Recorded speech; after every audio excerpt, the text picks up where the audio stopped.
So strap in and get ready. The leaders in AFL Supercoach are incoming, helping you win your leagues and climb up the rankings. You're now listening to the Insight AFL Show with your hosts, Big Horse and Skiddy.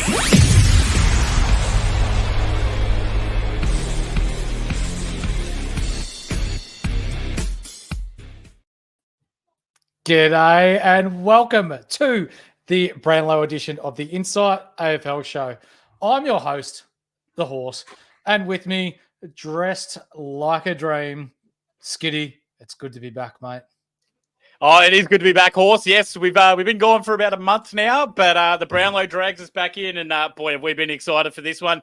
As you can see, nicely done up. We're looking at the red carpet right now. We've got it ready to go live stream, so we get to see everyone's coming down there. I'll tell you what, some beautiful looking ladies and some even better looking men on the Red Horse Tonight Horse. So, mate, just before we get into all the dribs and drabs tonight, when people walk on the red carpet, they talk about what fashion designer dressed them. Yes. So for you tonight, who's your fashion label? Who's decided to dress you for this momentous evening? Today it's been dressed by my cupboard and mainly by my fiance. So great job, AJ. Yep. I very much appreciate that. She's done an absolute bang up job for white trash, which I very much appreciate on a very, very limited budget. So I appreciate that by her. Horse, how about yourself? I'm dressed by a 1995 special from Kmart. And an absolute banger of a tie that I pulled out of the cupboard from a previous best and fairest count that I didn't poll a vote at. So here's hoping I do a little better tonight. But, mate, we've both been looking forward to this show for a very long time because, yes, it's not Supercoach, but we get to talk footy. We get to talk about the wags on the red carpet. We get to talk about the players. We get to talk about the Brownlow. We get our first ever Cone of the Year. We have a special Squeeze of the Year winner this year. Not just Squeeze of the Week, but Squeeze of the Year winner. And much, much more. Yes. So, tonight, this is our version of the Brownlow Medal. You are not going to want to miss this. We also have some special guests. These special guests came in the top 1,000 in AFL Supercoach and are well known in the Supercoach community. We also have some special guests coming on who made massive jumps. One guest who's coming on very soon climbed 30,000 spots at one stage. We have international, would you say sports players or poker players coming to join us at some stage. We have a wide variety of people, so you're not going to want to miss any of it. Yes. Ladies and gentlemen, if you have not yet, I do not know why, but you should have your mouse or your finger. You see a thumbs up there, you bang that shit. You give us a thumbs up. You subscribe and put your noties on so you know when Skiddy and I are live with AFL. Also, we're in the process of changing platforms for our socials. Discord will still be there. The link is below. If you wanted to get in and just talk footy amongst the community with like-minded people. But for season 2025, we are jumping across to Patreon. I will add it to the description below once this episode is finished so you can keep on top of everything in there. Now, mate. Yeah.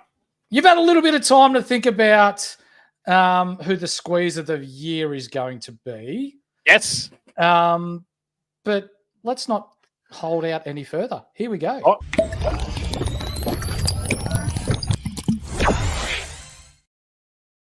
Yes, Horse. I mean, Squeeze of the Year, Squeeze of the Week has been very, very successful this year. We've had a lot of good winners, a lot of good tips where you pick the highest Supercoach score each round to be able to get that. I mean, if you guys want to drop in what you think is going to be the Brownlow votes tonight, who's going to win with the highest score, that's going to be a bit of fun. Let's get a crack. I'll have a crack at Nick Dacos. 33 is what I'm going to go with for him.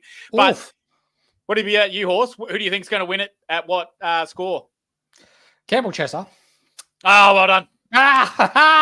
Brilliant. He's not going through this episode without a mention. I think it's... I want Bontempelli to win it. I think he's been the best player. But I'm with Corey. I think Cripps and Neil are the two top vote getters this evening. I could definitely say that. If Lockie Neal wins the Brownlow, though, that should be shipped straight over to Marcus Bontempelli's house for stealing his last year. 100%. I'd love to see Bont win it, but yeah, I think Nick Dacos. I don't think there's many people taking votes away from Dacos at Collingwood to go in maybe one game. I have, but other than that, that's about it. But without further ado, squeeze of the year, Horse. I've got to give it to one man. When we're thinking squeeze of the year, we've got to think who is right there, who is plum, who is doing all the good stuff, who is providing a very nice, tight squeeze, Horse. And I think that there is no better man to be able to give the squeeze of the year to than someone that has... Do you have finalists? I mean, I could, but I'd have way too many. I just need to give it out to the one man that I feel had an absolute ball-holding squeeze of the year hold on all of the bookies that sent us up beautifully. Our man Kizza, you are well-deserved of the squeeze of the year this year, mate, for all the work that you've done for our community and our Discord to be able to give as much of your time and your effort and your punting skills to be able to help us win money, help us take down the bookies, and just been an absolute pleasure to deal with at all year. We love our community, and Kizza, you're well deserving of the squeeze of the year. Horse, what's Kizza won for squeeze of the year? Kizza needs to enter my DMs because he is going to get a piece of apparel from our Insight store. Yes. So, Kizza, you know where to find me, brother. Send me a text and I will sort you something out because he gets something from here. As soon as it wants to play, here it is. It's all good, mate. Holders, beanies, hats, shirts, jumpers. We could even go nearly as far as this, mate. Yeah, mate, the weakest piss be better. You know what? Buy our merch. You know how it is. Kizza's already got the weakest piss be better hoodie, but you know he can get one more piece. This beautiful one that's sitting up behind me, which is everyone should go get it. Buy our merch. Do the right thing there, Horse. Which we absolutely love. If you know what I mean. Oh, it's going to happen. So, ladies and gentlemen, before we go to our no, you can do it. Before we go to our responsibly ads, prospecting golden shot, spot on. Josh Bootsman to win. I love it. And that's an absolute ripper by him. I'll tell you that much. Yeah, really, really like it, Horse. But I just do want to quickly get into a couple here, Horse, where we go. I just want to show a couple of the Brownlow leaders that the AFL has put out at the moment, Horse. So before we get stuck into the Brownlow, we can have a bit of a look here. This is what the AFL reckons is each club's best chance. Still gives you a bit of time to be able to put your multis on. Jordan Dawson for Adelaide. I think that's pretty about right there, Horse. Lockie Neal, Paddy Cripps, Nick Dacos. No questions asked there. Zachy Merritt. We comfortable with that easily? Yes, I think so. Beautiful. Caleb Sarong will go there for the Dockers. Love that there. Jessica Cameron. I'm not so sure about that one, Horse. Who's that, sorry? Jessica Cameron for Geelong at 15. I reckon there's a bit of value when we look at Maxi Holmes. Yeah, I reckon right Maxi now, Holmes. Yep. Yeah, right now, Maxi Holmes you can get on Dabble as a betting site for $9. $9. $9 for Max Holmes. Max Holmes. Yep. Wow. I reckon he beats Jessica Cameron. I know Jessica gets a lot of threes, but I think there's a good chance of Maxi Holmes getting a couple of onesie-twosies. Yep. Maxi Holmes was... Tom Stewart was perhaps the best player that Geelong had the back end of the year. He was ranked as the second-ranked defender in Supercoach the back half of the year. But when we're talking consistently across the year, I think Maxi Holmes was their best player. Yep, I can agree with that. And he had a bloody good start as well. He was firmly cemented in your Supercoach team as well. The Suns, Noah Anderson. I have heard some talks about Took Miller or Matt Rao. But I think Noah, or even the Diddley, Sam Flanders, who was fantastic all year. I just think that Noah Anderson's games at home were the most elite. Sam Flanders led the league in disposals, didn't he? He did, but remember how good Noah Anderson was getting when he was at home? He was getting about 150 or 130 and he dominated in some of those games. 42 disposals and 2 goals were about the norm for him when he was playing at home. Tom Green, I reckon that's pretty safe there for the Giants. For the Orange team, yep. Oh, don't even, Horse. I reckon she might get a mention later. I reckon there's a good chance of that too, mate. Absolutely. Hawkers, though, the Hawk Twos. I reckon Joy Newcomb's probably the favourite, but I reckon there's definitely an argument for Dylan Moore because this has been a pretty complete team all year. Dylan Moore Will Day, he had a real hot stretch there in the middle of the year. Did. You're right. Yeah, that's a tricky team to pick. Yep, absolutely. Couldn't agree more there. D's Petrarca, even though he misses most of it, I think that's about right. They were pretty shit after he was gone. Maximum, maybe. Harry Sheasel at $2. I reckon he's good for 14. I reckon him and LDU will be bloody close, but I do give the nod to Sheasel personally. Zach Butters at 21. Can you see Pickles taking over Zach Butters at all? No. No? All right. I know he's the umpire's favourite because apparently 11 disposals and 33% disposal efficiency is good enough for 3 votes, but we'll see how that goes. Tim Taranto, it could be him or Rioli. I think Taranto probably gets it. He's about $3 at the moment, Horse, for Timmy Taranto to lead. Rowan Marshall at 17. I think that's about right. Saints, you could have gone a heap of Saints. Errol Goulden, though, for the Swans. Do you believe that Errol Goulden beats Isaac Heaney? No. He has been hammered in at the moment to beat Heaney. He's now $4.50 in from $6 earlier today. So there's maybe a little bit there, Horse, for because Heaney, there's a couple that Chad Warner, the bleached arsehole, could take off of him, but we'll see how that goes. Our man, Elliot. Horse, I'm not sure. Hear me out. I think it's the W train. Nah. I think it comes down to if the W train gets that 3 votes against Melbourne when Harley Reid had that absolute ripper game, but Waterman kicked 5. I reckon there's a big case that Waterman gets the 3 chockies there, though. Oof. And then who for the Western Bulldogs? And then it's obviously Marcus Bontempelli on 26 there for the Dogs, which I think Treloar could take a few off of him. Yeah, right. There's a couple I think so too. You got Treloar, you got Daly Bauer, you got Liberatore. You've got a lot of good players there. Norton, Rory Lobb. Yep. Oh, yeah. Shout out to one of our men who was Higo, actually. Higo has Rory Lobb for a vote, which I don't mind. $1.30, not bad, actually. Nice little multi-fluffer, not bad. All right. I guess belong. So, ladies and gentlemen, we're going to have some special... Sorry, just really quickly as well. I know we got one man waiting. I just want to do a quick one as well. Just a very, very quick, important shout out. Ladies and gentlemen, we know that there is... we always try to end the stigma around mental health, and we always say it's not okay. It's not weak to speak, and it's okay to not be okay.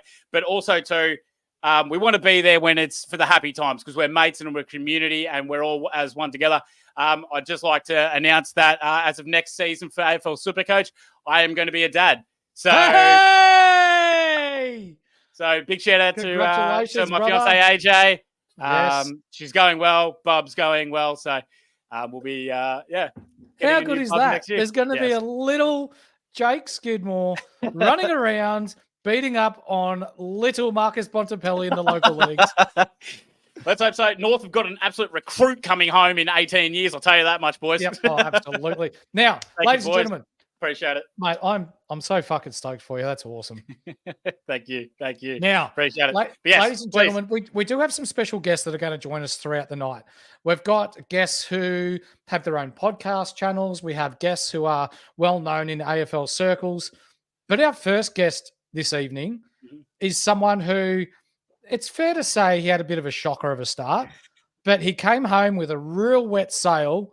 Your man, North Melbourne Football Club supporter, Corey Blackledge. Hello. Hey, mate, how are you? Hi, Corey. Good. What's going on? Not much. Oh, duh. Footy season's nearly over, mate. Yep. Tell us about your year, mate. So, well, my Supercoach year ended at 31,640. Yep. Beautiful. That's all right. Have you had a look at where you started, where you got to, and then the moves you made at the back end of the year to, I think you're sitting 14th at one stage, and then you were within a bee's dick of winning your granny or making it to the grand final? I think it was at one stage at the start of the season, I started about 90-something thousand or something. Yeah. And then it was, before we started working together, it was 51,000 or something. Yep. And then almost could have won the grand final league, but I changed it from top 8 to top 6. And I had to play the guy in 5th. Oh, no. And then I could have beat the person in first. Oh, so you end up smoking yourself? Yeah. Oh, shit. That'll That's teach all you right. for being a shit GM of your league. Hey, we learn and we get on to next year. So, Corey, you'll be absolutely bigger and better on for next season, which is what we're going to be looking forward to. Can't wait for that. Corey, I want to know who you got Brownlow night tonight. Who is taking home the Charles? So I reckon it's going to be a tie of Paddy Cripps and Neil. Woo! Why? Paddy, Cripps, and Neil. Yep. God Wow, damn. Horse, And you take it. I'm going to what's see led you to this conclusion, mate? Well, I just have a feeling like that both of them it'll be pretty close, and then I think both will get the 3 votes at three votes against St Kilda. Paddy Cripps most likely will get, and then Neil, I think for the last game as well. Yep, I could definitely see Neil getting in that last one as well. But you don't think Jack Higgins deserves a 3 for sinking Carlton? No, because that cost me. Give him the Brownlow. No, that cost me my footy tips. So no. Oh, no. Right, I lost by 1 because of him. Oh, really? Jack Higgins. Yep. I want to say, I mean, look, I told everyone to tip St Kilda. I mean, it's pretty obvious. Can't kick their ass. Best thing they did all year. That's great. Yeah. Now, mate, this weekend we got the Swans and the Lions playing off in the granny. And the old horse here has done a bit of research. And the last time the Swans played the Lions / Brisbane / Fitzroy was in 1899. Correct. The 4th ever grand final or something. Yep. And it's funny because that coincides with the last time Essendon won a final, Horse. No, it's been longer than that. But approximately 4,500 people turned up to the 1899 grand final. And the Swans are looking for retribution this weekend because they lost that by a point. Oh, Yep. yeah, tough. So they've been waiting 125 years for this moment. Goodness me. I know. And it has been that long since Essendon's won a final. That is 100% right. Horse, also, too, just quickly, Paddy Cripps locking Neil to tie for the Brownlow medal tonight. That's $9 if you're backing on Causa tonight. So a little bit of value there, a little bit. Yeah, that's right. So who do you think, Causa? Grand final? Yes. I've said since pre-season, I've said Brisbane to win the premiership. Yep. But I had it as versus Giants though. Yeah, at the start of the year. So I'm with you on the Lions. As soon as that comeback happened against GWS, I was like, this is the Lions. Lions got the momentum. They are absolutely steamrolling right now. And they did the exact same thing against Geelong at the G. The hoodoo's done. They're beating the Swans. Yep. Yeah, I think there's a little bit there, isn't there? The Lions got so close last year against a really good Collingwood team. Yeah. Sydney, for most of the year, have been the best team. But we know how they play at the MCG. They were beaten there by Richmond.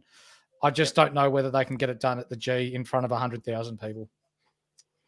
I can see that as well. But, let's be honest here. The Lions nearly lost it. That Cam Rayner goal was, little something tingled after that goal. That was fantastic. So, you never know. You can't count out the Swannies. I think Oscar McInerney is going to be a huge loss for the Lions, though. Yep. Absolutely. That's not Corey, I want you to give me a couple of names, mate, as to who you've got your eye on for Supercoach next season. Who are some people that you're already thinking, yep, I'm locking them in, whether it's because of their price or whether it's because of the way that they play or whether it's because they're coming back from injury? This is a lot due to the final series, I think. Yep. That's what I've decided. Yep. So there's some where it's been potentially thinking of like John Newcomb, Meek. I've had Ed Richards, Matt Roberts, and potentially as a forward, Brent Daniels. Oh, okay. Yeah. Far out. I love Brent Daniels. Yep. Oh, fantastic. All right, Horse, just quickly, mate. Turn your attention to the screen of the Brownlow if you don't mind, because how good Sammy Durham look right now, Horse? Oh, boy. Please. That is Essendon's future right there. Oh. Stop it. Oh, no. But I think you make up some great points there, Corey. I like the Hawk as well. I think there's going to be a few options there. I'm really looking, you know who I'm looking for, Horse? And that's where the the weather is now being changed to a permanent forecast for complete wetness, and that's down in Geelong with Bailey Smith now going down there, Horse, because, oh boy, it is going to be hot and steamy down in Geelong for the foreseeable future, if you know what I mean. And I like his Supercoach ability as well in Geelong, especially midfield. Oh, let him off the chain. Thank you very much. I'm with you on there, but you know what? Kitty Coleman, he's going to come in under 300K next year. Oh, yeah. Had him on. He started this year at just over 300K, did his knee early, and that was it. He'll bounce back. Zorko's going to be 36 next year. Brisbane need more run and carry off the back line. I think he might be a nice little pick there. I agree with you, Horse. But, you know, the Hermal Remedies that have been going for Dane Zorko, mate, as we heard at the start of the year, I am starting to call bullshit. He's now an All-Australian this year, Dane Zorko, at 34 years old. I don't know about this, Horse. I'm starting to call a bit of foul, if you don't mind me saying, mate. I reckon. What, you think he's on the same herbal remedies as Snoop Dogg? Oh, no, I'm going to say that there's a bit of thymosin beta 4 going on in his system. If you know what I mean, Horse. He's going too big. Well, there might be a little bit in there and doing Dane Zorko, mate. That's risky. Corey, who was your? We'll just get out there. You should have picked this year for your Supercoach team. Had to be Matt Rowell. Matt Rowell. Yep. How many Matt Rows do you give him? Well, in my team, it's one because I think it was round 8 when John Sweet went off. Oh, yep. I had it as I think it was when Sweet went off. I traded Marshall to Matt Rowell. Oh, yeah, that hurts. Can say that does hurt, but that's all right. We regroup for next season. Matt Rowell, he did finish well, so we can get around that onto bigger and better. That's okay. We improve for next year. Is there anything you'd like to add, mate, before we let you go for this evening? Don't think so. No. On behalf of Skiddy and I, mate, we thank you for your contributions, both in our Discord and on our live shows. You've been a big supporter of ours. We were bloody stoked for you that you made up bloody 25,000 spots towards the back end of the year and almost won your cash leagues. Look forward to having you back next season, mate. And hopefully we can win you a grand final. But on behalf of Skiddy and I and the Insight Fantasy Sports Network, thanks for your support, mate. We appreciate you. And thanks for jumping on this evening. No, all good. Appreciate it, mate. And go Roos. Who you got? Sheasel or LDU? I think Sheasel has more votes. Yep. I agree. Absolutely, mate. You headed here from 2 North Melbourne boys. There's $2. Get around it, boys. We love that. I'll scull a beer if it's not Exiri. Okay, fine. Because it won't be. Yeah, no. Umpires hate Ruckman, so that's fine. Whatever. That's cool. All right, Causa. Thank you, Causa. No, appreciate it, mate. Lovely work there, Horse. We love to see that from our viewers. Get them involved. They're absolute great bunch that we have. So we very much appreciate Causa jumping on there, Horse. We're getting close to the start of the Brownlow, Horse. We are, mate. But before we start the Brownlow, I want to give a shout out to one of our sponsors that has been here since day one. Oh, day one, Usos. Day one Usos, the Standard Squeeze. Yeah, are you sick of breaking glass bottles, your beer going warm or your coffee going cold? The Standard Squeeze have everything you need to drink responsibly, but also conveniently. The Standard Squeeze products are made from food-grade quality plastic, so you can measure the perfect pour. You can go to the website, thestandardsqueeze.com, and use the code IFS15 to get yourself 15% off everything in store. Horse, you have no idea how much I love hearing your voice saying that promo, because I've had to do it for the NBA show. And my God, I forget it every single time and just wing it. So it's good to hear a bit of structure, and I love to say that, Horse. Thank you. You're welcome, appreciate mate. You're appreciated. Do you have any smokies for this evening, mate? Oh, I like that one by Ian. Swans by 5. Smokies for this evening, Horse. Well, I'm glad that you asked. What would you like? Would you like why the top 4 is cemented, or would you like what I've got my money on at the moment? Do you think the top 4 is Dacos, Bontempelli, Neil, Cripps? All right, well, here we go, Horse, because if you look at the whiteboard behind me, Horse, I will indicate what is going on. Please. Tell me what's going on there, mate. as we can see here, for the Brownlow, Nick Dacos is loved by the umpires and the AFL love him. Heaney, he had a hot start and he's a hot guy. Next, we have Bontempelli, who's the player of the year and he was robbed.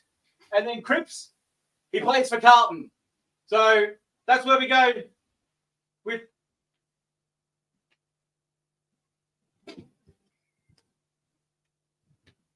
No, I'm What's not up? talking, not talking about your headset. Yeah, my headset fell out. What's up? No, I was just talking. I like your pants.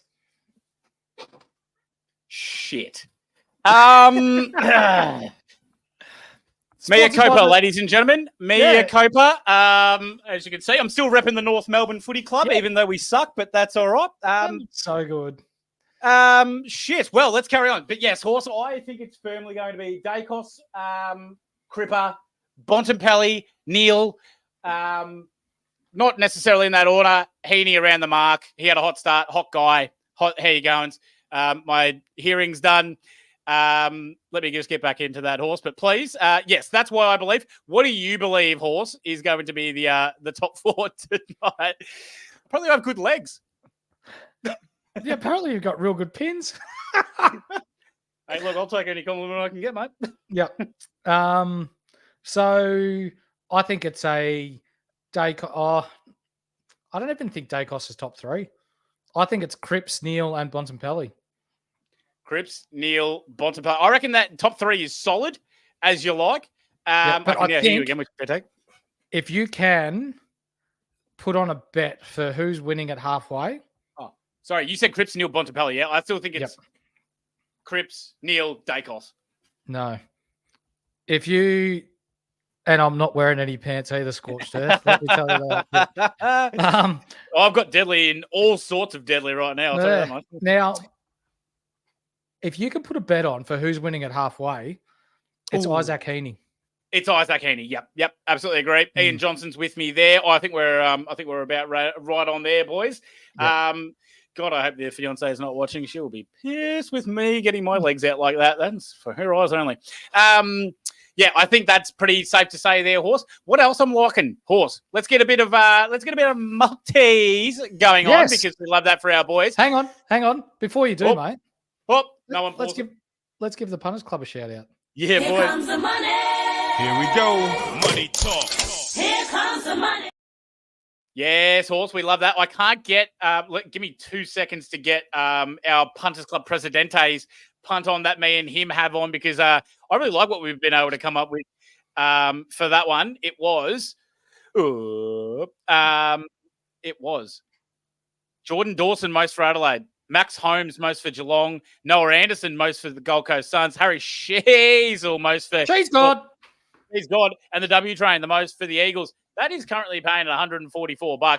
Now, I know you might be thinking to yourself, Skiddy, that's not enough. I need a bit more. I need more than that. How about Kiss's $1,100 multi where he goes Dane Zorko, most without Lockie Neal, Max Holmes, Noah Anderson, LDU, Zach Butters, Errol Goulden at $6, if you don't mind. Thank you very much. Marcus Bontempelli, Tom Green, Caleb Sarong, and Nick Martin without Zach Merritt. That's $1,100 there, Horse. And if we can see those smokies of Goulden and Holmes and Zorko to beat McCluggage, Cameron, and Heaney, oh boy, we are absolutely eating good chicken tonight. Oh, mate, we're eating caviar, aren't we? Yep, 100%, mate. So that's what we like there for the Punters Club. And just quickly as well, I'll throw this one up quickly before we got that one there. Horse, this is the Topola vote. We have 10 minutes before we can get this one on. So we got to quickly jump on there. Topola vote. You happy with that?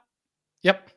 Carl Lehman, Mac Andrew, Nat Fife, George Wardlaw, Nick Newman, Callum Brown, Bobby Hill, Hoskin Elliott, McKercher, and Bodie Uwu.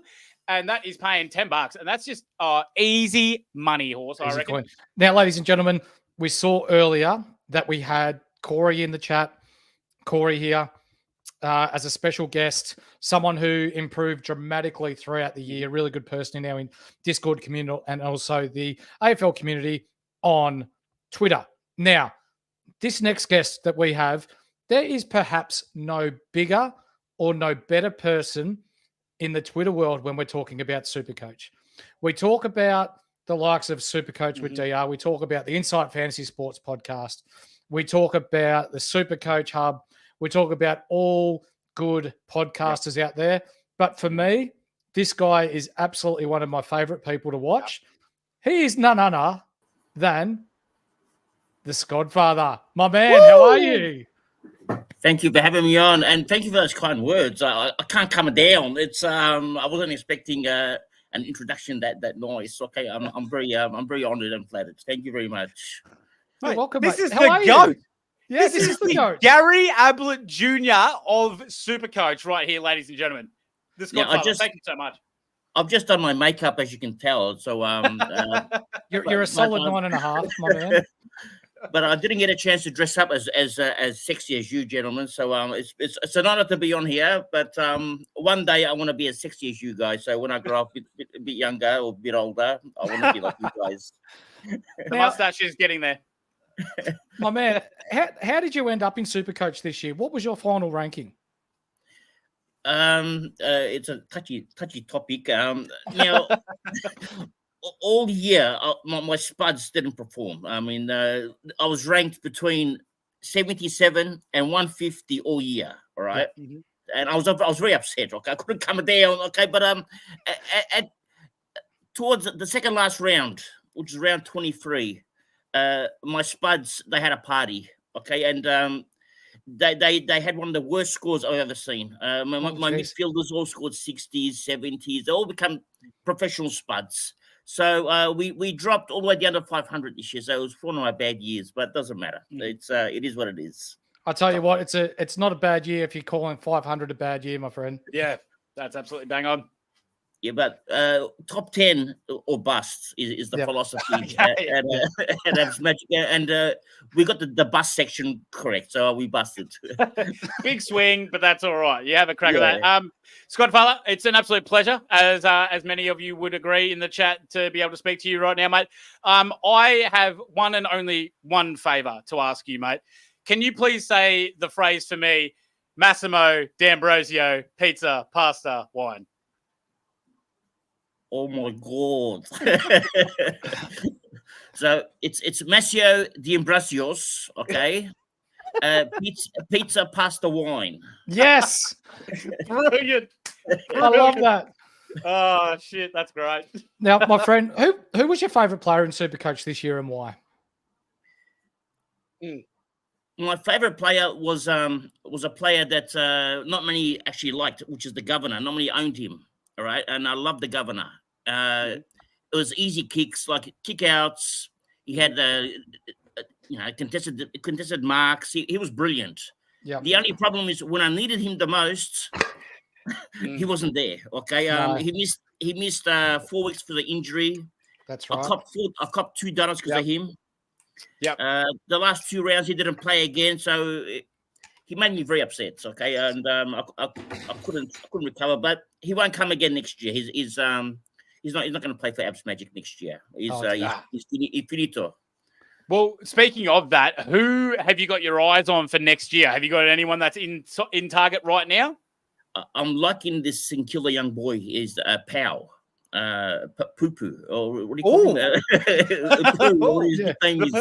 Yeah, the Poo. Yeah, he's a jet. And the only problem is we've got to see if he plays midfield minutes. So we've got to see where the coach is going to play him.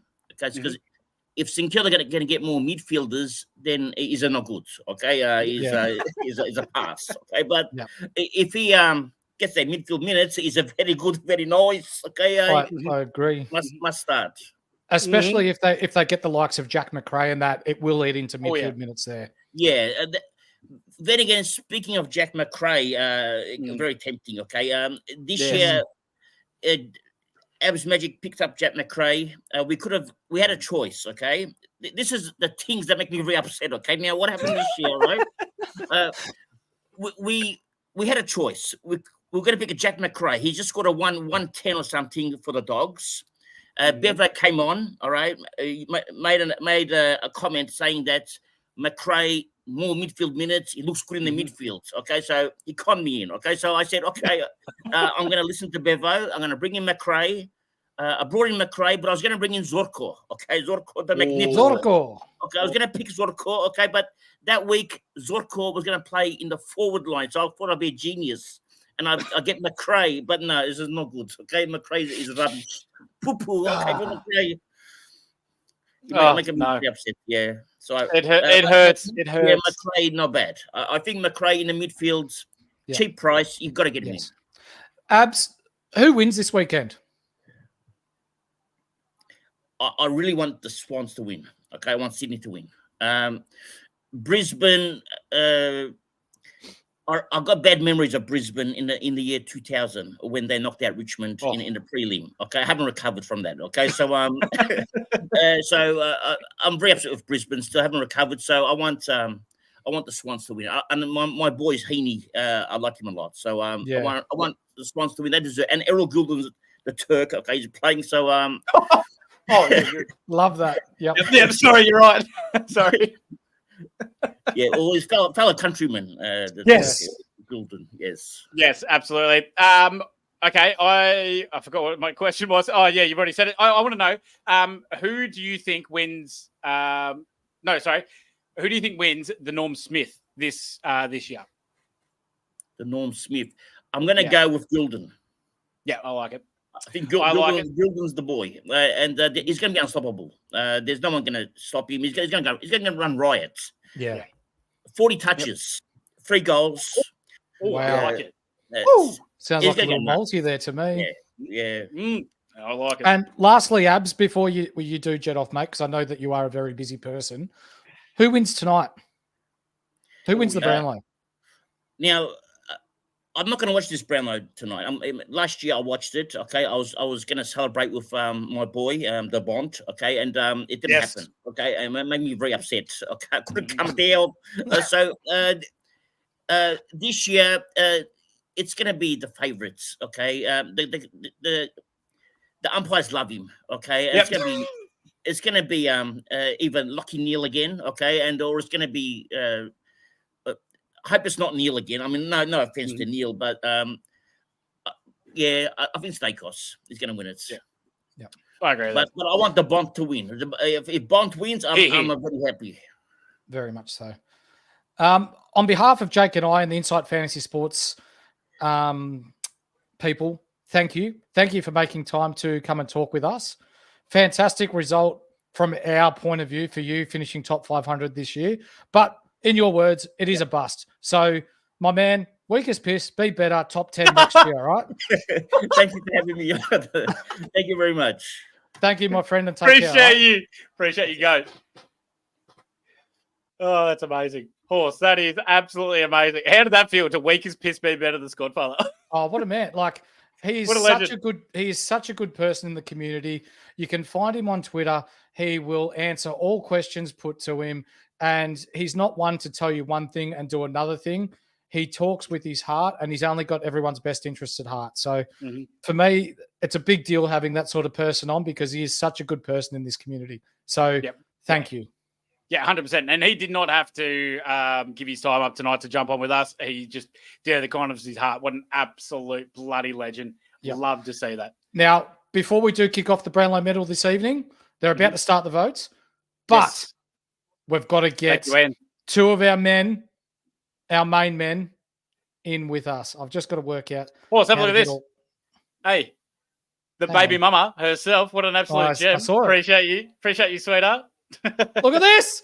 We've got our inside NRL team, the sexiest people in the Twitter sphere, in the YouTube channels. The crossover you guys have all wanted. We love to see it. Look at Braden's bow tie. How are you? You like it? Yeah, you look good. Well. Thanks for having us on. It is the crossover, and I think people have been calling this all year, so it's nice to hop on with you boys.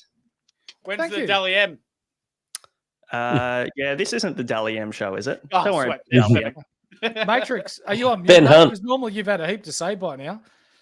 Yeah, look, there's a lot of cooks in the kitchen right now. I just wanted to shout out to my boy Ben Hunt in here for hopeful Dally M this year.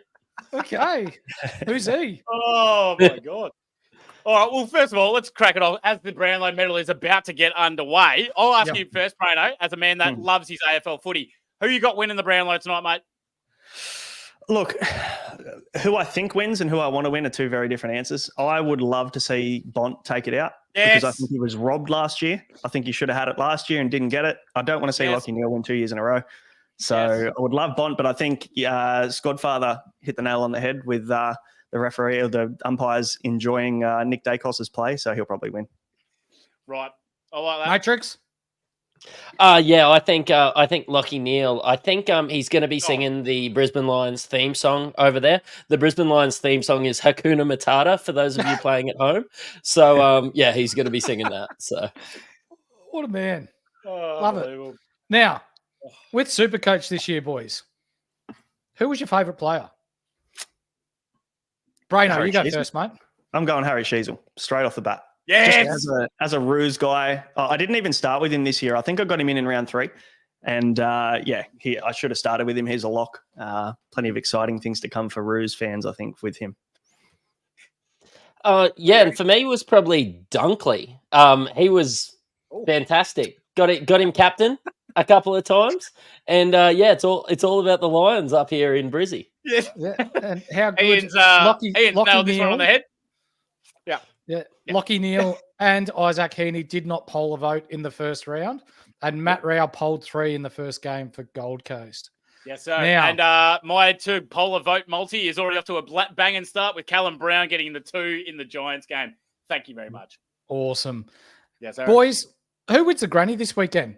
Sydney or Brisbane? What do you reckon Matrix is going to say? Up the baggers. Up the baggers. Look, so oh my God. I watched the grand final with these guys last year, not knowing a great deal. Just I get to a couple of Lions games every year, but that's about it. Anyway, everybody's going off, and it just went quiet in the casino, and I've just yelled out "Up the baggers," and everybody's just gone off. It goes off like a frog at the sock, the old Gold Coast casino. Brano, who you got? Oh, you know what? I think Swans win. I'm a Sydney guy, but I don't follow the Swans, and also I really don't want to listen to Phil Unfiltered carrying on X, Twitter, Discord, wherever he's listened to. I don't want to listen to that for the next 2 weeks, but I can't not pick Sydney as a Sydney boy. So hopefully the Swans win. Hey, Matty. So divided. We've got IJ in the chat. Bolter bet Swans by 5. So if Swans by 6, Swans by 4, Lions win. Yeah, sure, I'm in.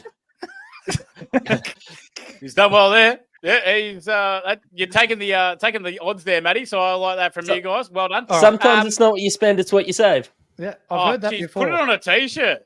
Yeah, that'd be fantastic. Now, boys, who have you got your eyes on for next season? Yeah, it's got to be Clayton Oliver. It just depends on what he does in his off season, really, doesn't it? So I won't get into the thick of it, but him. I've heard you refer to Clayton Oliver as the Todd Carney of the AFL. Is that correct, Brano? Yes, I haven't seen him at any bubblers, but I know that he does other things. So, Chad Warner is off to 2-3 votes. Starts, mate. He is taking the piss out of Isaac Heaney. Yeah. Matrix. Who are you keeping your eye on, mate? Yeah, probably Campbell Chesser. Yes. Yes. I just think he's not the cheapie that we need. It's the cheapie we deserve. So yeah, correct. There's a lot of people in the chat who will be stoked with that. 100%. Yep, because they know the potential of Campbell Chesser there in West Coast, and obviously Matrix does too. And Matrix, he definitely knows a good buy when he sees one. So that's fantastic work by him. I forgot what else. What other questions we need to ask, course? There's one more. Yep, please, boys. You could say 5, 6, 7, 10 names here, but we're just going to cut straight to the chase. Which particular player fucked your team this year?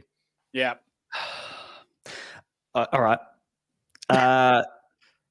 Connor Rozee, because I feel like as soon as I bought him, he did nothing for the rest of the year. There's that like middle of the year period where I bought him and he completely cooked me. I could probably rattle off 5 or 10 names because I finished 44,000th. So not a good year by any means, but Connor Rozee for me, stinker. Oh, I thought you would have said Jordan Dawson pretty comfortably. No, well, Jordan Dawson, I started with him. Thanks. I'm going to shout out Dr. Hammo as well. Ryan Hammond, great sponsor of the show. Lockie Whitfield. Talking me in and out of all these Adelaide players. And Jordan Dawson was no good, but Rozee takes the cake. Yep. Matrix? Whew, it's tough. It's really tough. I think I traded in and out Fife about 3 or 4 times. So if we're worried about burning trade, I just hopped in the old history, and Fife makes an appearance. Oh, I'm up to 5 times. But you know what? He got in and out of my team a little bit, and there's probably a reason I spent the season at about 79,000th. So, mate, but sometimes, as a great man would say, it's not about what you spend; it's about what you save. This is true. Yeah. Now, boys, there's times where our shows overlap. There's times where we can't watch each other's shows, but from Skiddy and I, we appreciate you guys and what you do for the Insight community and the NRL people that come across to the AFL show and watch us who have just watched you guys. So thank you guys. You guys have been awesome. And Skiddy and I fucking love working with you guys. Yes. Oh, straight from the heart, right in the feels. No, it's mutual, of course.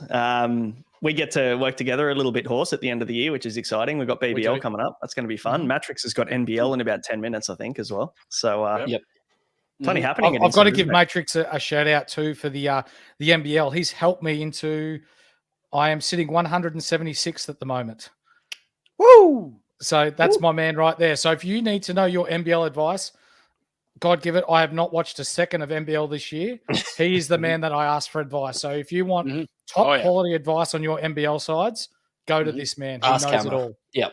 Sensational. Because I heard Darius Days was a bit of a topic of discussion. Matrix, do you want to elaborate? Oh, I tell you what, the man can ball. He looked a little rusty. Scored 43 points. 43 Supercoach points. Got a double-double. I tell you what, better than the Swans he was. Was better than the Swans? Wow. I heard he was a bit of a trap. I heard he was a trap too. Yep. Is Philippou like Pendlebury? Has he played with the basketball? Apparently so. I can't believe we don't hear about it. So that's all we got. But all right, lads, I've got one more for you. Who wins the NRL premiership and why is it the Melbourne Storm? You know what? I'm with you on this. I hope they win. Yes. I'm sick of Penrith winning. And it's just got to a point where I'm from Sydney and I'm going for a Melbourne team in the grand final. But that's exactly why I went for the Broncos, and you'll see a photo floating around somewhere with me in a Broncos shirt on the Gold Coast last year when I was cheering on the Broncos in the grand final. Just because I want Penrith to lose. Nathan, if it makes you feel any better, Ryan Pappenhausen goes for North Melbourne. You go for North Melbourne. Connection is there. It's okay. We all love Pappy. Great. I've also seen Cam Munster wearing a North jersey. Yes, I saw that. That was part of the podcast. Yeah, look, the more North supporters, the better. That's what I say. But we've got our NFL man in here. Sorry, I already clicked it. Yep, he's there for the Storm. He hears Storm and he arrives. I love that. Matrix, why is Storm winning the flag? I actually think Storm are winning the premiership. It's not a flag. And it all comes down to Jerome Hughes playing career best form. Hopefully Munster can find a little bit of form. They've got the best hooker in the game out there. Of course, we are all a little bit tired of watching Penrith win. There's no real reason why Penrith won't win this year. I just think everybody's just going to hop on and get excited for the Storm. And we all know that, you know, the Melbourne Storm is the 5th Queensland team. So, yeah, but that's okay. But they're the number 1 Melbourne team, and that's all we care about. Go Balmain. Also, too, boys, just want to say from everyone in the chat as well, just let you know, we've made 3,000 subs on YouTube now, so congratulations to us. All the hard work that we put in. Well done, us. Especially you guys. I don't do much. As long as you keep thinking, you'll be all right. Yeah. That's what boys, Matrix told me to do. Thank you for making time for us. Matrix, good luck tonight. Hopefully the show goes well, and I'll be in your DMs as to how to climb up the leaderboard. And Brado, I am bloody looking forward to BBL, mate. This is going to be an absolute hoot. Yeah. I'll see you on 2K later, Horse. Sounds good to me. Sounds good. Right. Don't leave the Brownlow show, but watch the NBL on repeat. All right, boys. Take care. Boys. See you guys. Cheerio. Fantastic work. All right. Horse, we need to look at a live Brownlow tracker, I think, at some point here, because... can you do that while I sort this out? Can I figure out how the hell... Where do I find the live Brownlow tracker? Can someone tell me that? Is it on AFL.com? Is it up to date? Can someone tell me? I think Campbell Chess is in front. That sounds about right to me, mate. I need... Oh, that's... All right, live. Nope, that's not going to help. I went to the live stream, so that's not going to help. Here we go, Brownlow tracker, Horse. Right, okay. Tom Green currently in the lead on 8 Horse. Wow, he's got a 3, 2, and 3. Chad Warner on 7. Matt Rao on 6. So he's just fucked my multi. That's great. Caleb Sarong, he's on 6. Rowan Marshall on 5. Where's Isaac Heaney? He is currently on 5, tied with Rowan Marshall and Ollie Wines. Can we just say Rowan Marshall is currently on 5 votes as a ruckman? This is unheard of, ladies and gentlemen. Unheard of. Rowan Marshall, they are looking at ruckman. I can't believe this. Jesse Hogan on 3. Cripper only has 3. Who in the chat told me that Harry Mackay wasn't getting 3 opening round? Told ya. You didn't give me any confidence, and now Now I put it on Anderson and lost. Archie Perkins got a 3, which is, I think, fair. It's good. Even when North lose, Harry Sheasel still wins because he still gets 2s, Horse. That's just how bloody good Harry Sheasel is. You'll love to see it. He's awesome, isn't he? We just absolutely love Horse. You wouldn't believe it. Ladies and gentlemen, boys and girls, he's back. He's gotten back to me. I can't believe this. The Heidelberg doctor has gotten onto me, Horse. You're joking me. He can't do a voice memo at the moment because he's still in the office, but he's able to send me a message. I'm going to read it verbatim, Horse. Okay. Sorry, boys. I've been MIA. I dipped into my own supply to test it out for the usuals that come into the Heidelberg clinic, and safe to say it went a bit off the rails. The turning point for me, though, was having some Stephen May's order, and my missus flicked me on my head. I was in tears for 3 days with the pain, and it was unbearable. After that, I blocked all calls from Joel Smith. Oh, shit, sorry, I mean Smith, and locked myself away. I used Essendon as a support, saying to myself, if Essendon can avoid the finals win for as long as I can avoid my supplements as well. Anyway, sorry, boys. I'll be better back next year, boys. I've got a few down to the clinic. Christian Petrarca being one of them. I'm a bit unsure I trust the bloke. I don't know. I don't want to give him something of his own choosing, but all being media copying all the blame for what happens to him. A few of the Richmond boys as well asking if I have something for them to see what they have a new club they should play for in the future. Jake Stringer as well is a bit hard to supplement if he needs ages 13 or so. I'm not sure why he wants them, but maybe they're going to label it as a teenage drug horse. Oh, dear. Hope tonight's a good one. I think Bont takes it out. XOXO, the Heidelberg doctor. Oh, wow. My goodness. I look forward to hearing a lot more from the Heidelberg doctor next year. Look, we appreciate any amount of time that he's able to give us because we know that he's not allowed to get found out. So we keep that to secrecy and we keep that close to our chest, but we love our sources. Yeah. Now, my goodness. There's not many people who would knock our great man, the SCodfather, off the perch as being one of the better podcasters in the Supercoach world. But this bloke here, I really rate his work. Very smart. It's a very easy listen.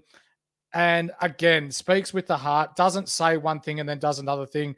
He's only got the community's interest or community's best interest at heart. I speak of none other than our friend and fellow Don's man, Joe, co-host of the Seven Hour. How are you, brother? What's the coming to go? How we doing, guys? Thank you so much for having me on. Massimo D'Ambrosio. Why you leave Essendon for, huh? Why you leave Essendon? Now we look stupid. Yes. How are you, Joe? Oh, good to see you, bud. We're up and about. Congratulations, Skiddy. Excellent news. Thank you, mate. I appreciate it. Mate, much love, and much love to you as well, Mickey boy, for having me on. Really excited. It's Brownlow night. I mean, we get to watch a whole bunch of long-winded speeches, and we get to watch awards which really shouldn't be awarded, like, goal of the year, mark of the year. That's all bullcrap. I mean, seriously, where's Black Merit goal? This brings an absolute smile to my face. Dacos is on 0 votes so far. Horse, I told you this. I anticipated what is happening right now. I said Dacos is going to start off on 0, and then he's going to come home strong. And also, too, what I say about Heaney, Chad Warner's going to absolutely root him because he became a household name after the first few rounds. Umpires didn't care about him beforehand. But, Chabby, got one for you. Did you see that the Ben and Harry podcast has won the award for best podcast in football entertainment? That is nothing short of ridiculous. Together. Yep. You go for it. Yeah, I was going to say Ben Mackay accepted the award, but then he handballed it off to Ben Keys in the goal square. So that's a good start by him. He can't handball for crap. I don't want him to use his foot. I don't want him to use his hands. I don't want him to use anything. 1.3. Hey, it's look, it's not what you spend, right? It's what you save. Yeah, that's right. Yes, that's a good point. Yes. Now, Joe, how'd you go this year with your Supercoach, mate? Absolutely terrible. It was a terrible season, and it was all over before the season began because I decided to bet against the great man that is Maxi Gorn. I saw the massage that was happening in the preseason game, and I thought, oh no, this is not good for the old man. Yeah. So unfortunately, he faked me out. I finished 13,755 this year. Used a lot of trades, sidewaysing, and thinking that could be with the extra trades that it's possible. But unfortunately, it wasn't possible. And trading out, your boy, Kobe McKercher, Skiddy, 4 times in and out of the side, because every time I got him in, he would get injured again, to trade him back out, to trade him back in again. Who's that? Exactly. Yep. I agree. Hey, Colby did it eventually, though. He got it done. Your little brother comes in with an absolute banger. Dacos on the same votes as Essendon finals wins. So got that one on the chin, Horse and Chabby. You love to see it, but that's all right. But that's okay, Chabby. It is okay, mate. Shit happens in this. But who are guys that really you did enjoy watching in Supercoach this year? Most importantly, who are you looking forward to next year? Mate, I've had a wonderful season owning what's his face. You know what? None of the players I really enjoyed watching, apart from Sam Flanders. I think Sam Flanders was absolutely my favorite own this year from the start. I know there was quite a few people who were a bit on the rails, not wanting to start him because of the hard fixture and things like that.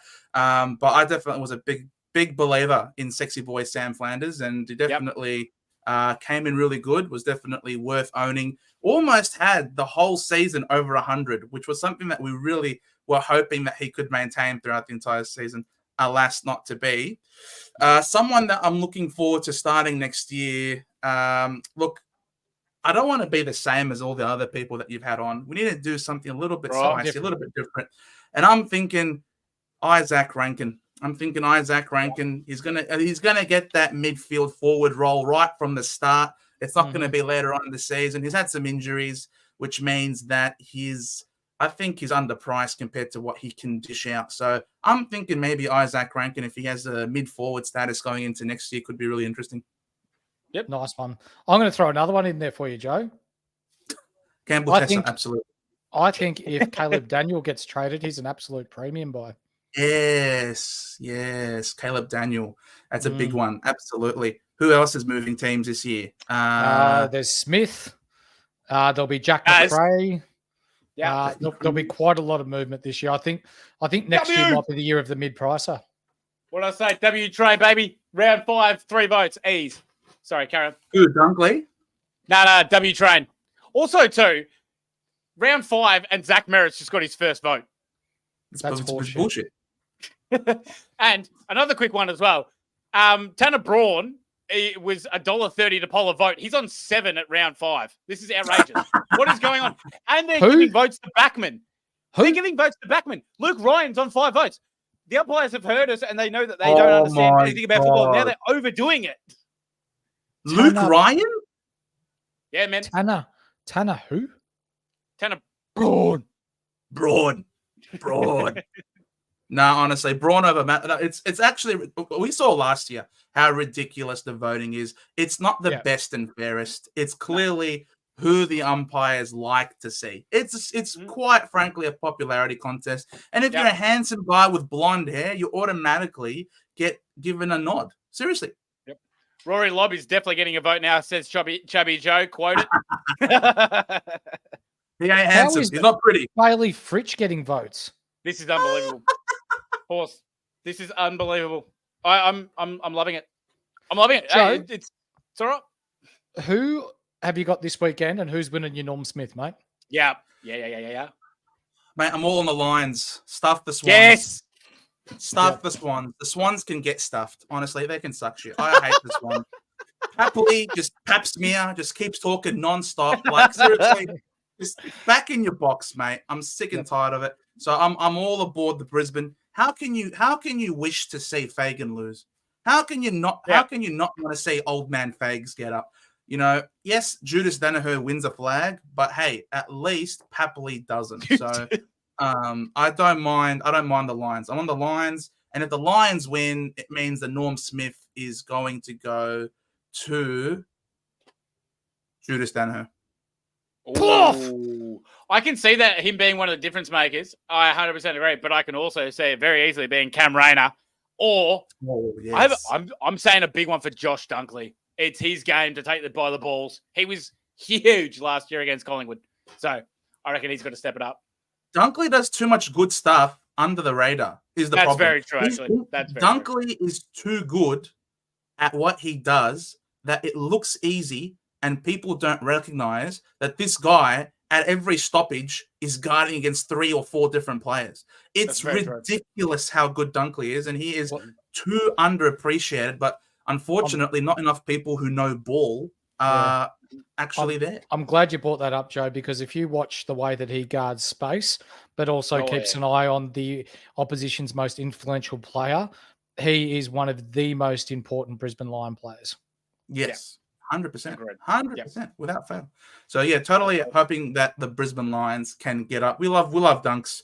Unfortunately, we couldn't get him across the line to the Bombers, but that's not his fault. He did nominate us. That's entirely on Dodoro. Yep. And finally, he's gone. The gift that will hopefully no longer keep on giving. I've got a quick one for you, Joe, as well, mate. So Nick Hine got told that he's not going to get another contract at Essendon because he's been around too many shady characters. Last seen around the Essendon cheer squad, I heard. Yeah, I'm sorry. I've come clean. Everyone's asking me about it, and all I can do is just own up to it, admit when you're wrong, and it takes a man. It takes a man to look someone in the face and admit their shortcomings. So I'm sorry, Nick Hind. I ruined your career because I'm too shady for you. So. Yeah, probably has something to do with him running into an open goal and kicking it out of bounds on the full too. Or it was pretty good close. Effort. He can get stuffed. It's a bloody good effort. It takes skill to do that. Joe, before you go, mate, one more. Who was your worst pick player in your Supercoach team this year, and someone you won't touch again? On my never again list that I've owned this year, I've said multiple times McKercher because of how often he got injured this year, but I'm not gonna. That was pure reflex. Tim English, no speaker to English. He can get stuffed. I hate English with a passion. Honestly, I don't understand what's so hard about being a ruck in the modern day. Don't understand what's so hard about being involved in the play rather than running around blind like a headless chicken. He can get stuffed. Unbelievable that he's not going to West Coast where he literally plays better. He literally plays better football, and he hates playing in Melbourne, and he decided to stay at the Dogs. So it's all right. Follow the cash, mate. It is what it is. They lost interest in him because of how crap he was. No one wants to spend over $1 million for someone who has the heart the size of a sesame seed. It's just not going to happen. How are they going to get around with Bailey Williams then? Mate, he's really good at he's good at giving jobs. He's good. He's better than English. He's less money too. In fairness, they do a better job, the West Coast Eagles, than the Freo Dockers, because the Dockers did adapt the work style of the Miners over in WA. They just fly into the 8 1 week and then fly out of the 8 the next. Good FIFO work there. I see what you did there. I like that. Thank you. I'll never forgive Fremantle for as long as I live. They had one job to do, and that was to beat Port, just to prevent Carlton from making finals. They had one job to do, and they couldn't do it. I won't forget this. How much do you love Jack Higgins, though? Mate, we love Missy Higgins. Missy Higgins, that was such an incredible goal. I couldn't believe it.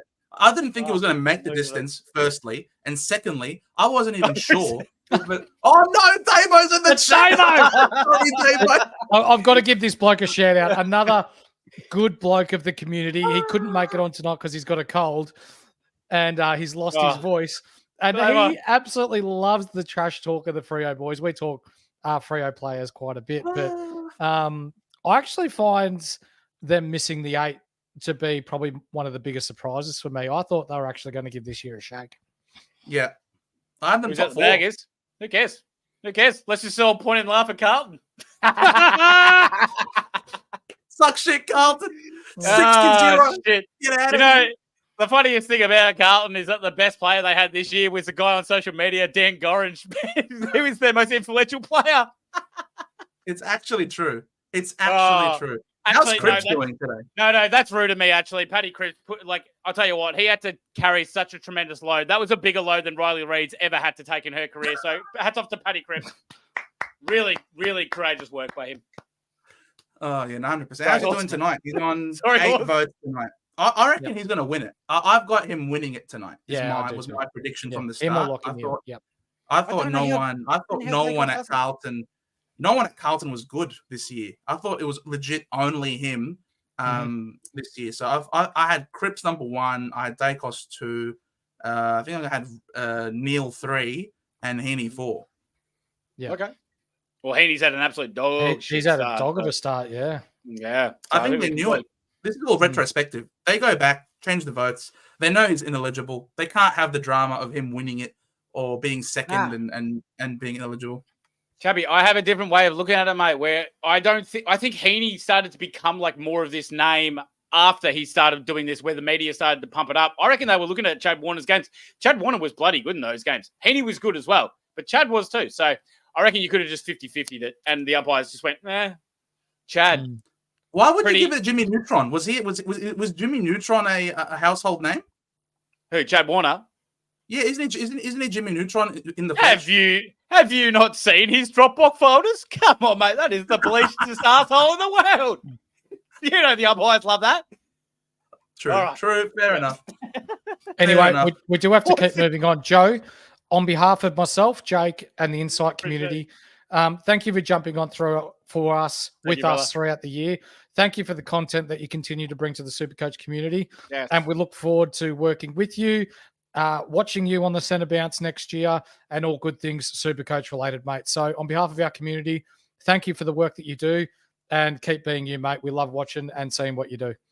Mate, much love. Thank you guys so much. I really appreciate it. If you guys do want to see me in the flesh, I am on Fancast. It's going to be a live grand final eve show at the St Kilda Sports Club, 7 p.m. start. We're going to have Smoking Joe Mercedes. We're going to have Simon Black. We're going to have Dutchy Hollins. We're also going to have, of course, Anthony Koutafidis, future Lord Mayor of Melbourne. So if you want to have a look, check Fancast out. And Cause is going to be there. So looking forward to seeing you guys. Much love, Mick. Much love, Skiddy. You guys are absolute legends. Thank you very much. Keep up the good work. Thank you, mate. Take care. And I think you'll find me in the inbox shortly about finding my way to that event. So yeah, bloody that sounds awesome, mate. Excellent. All right. See you guys. Good on you, Joe. See you, brother. Appreciate you, mate. Horse. All right. This Brownlow vote is unbelievable. Lipinski's just taken a 3-voter from Dacos and Jordan DeGoey. This county's out of its mind right now. Now, ladies and gentlemen, if you are a part of the Discord, you should be, as Patrick Cripps hits the front. Oh, I need to prepare myself. Hang on. All right, bring him in. Bring him in. I know who you're talking about. I'm ready to prepare myself. All right. The man who gives probably one of the best voice notes you'll ever see. The man who wears his heart on his sleeve. When we're talking about the Sydney Swans Football Club, I speak of none other than our man, Phil Unfiltered. What is that? Yeah. Boys, happy Brownlow night. How are we? Good, thank you. What is that shirt? That is This is 250 game and prelim winning captain, Swans legend, the owner of the best robe in the business, Dane Rampy. Phil, You've got Phil for 2 minutes. I'm going to the toilet. All right, no worries. Phil, it is bloody good to talk to you, mate. And look, I'm going to do it as much as I don't want to. Just remember, all right, keep in mind, not all of our people watching and myself are in the position that you're in with your teams in the grand final. But please tell me, how excited are you and how much of the Swans going to win by on Saturday? But I haven't been this excited since I got home and my missus answered the door in a French maid costume. I am up and about like you would not believe. Say less, sir.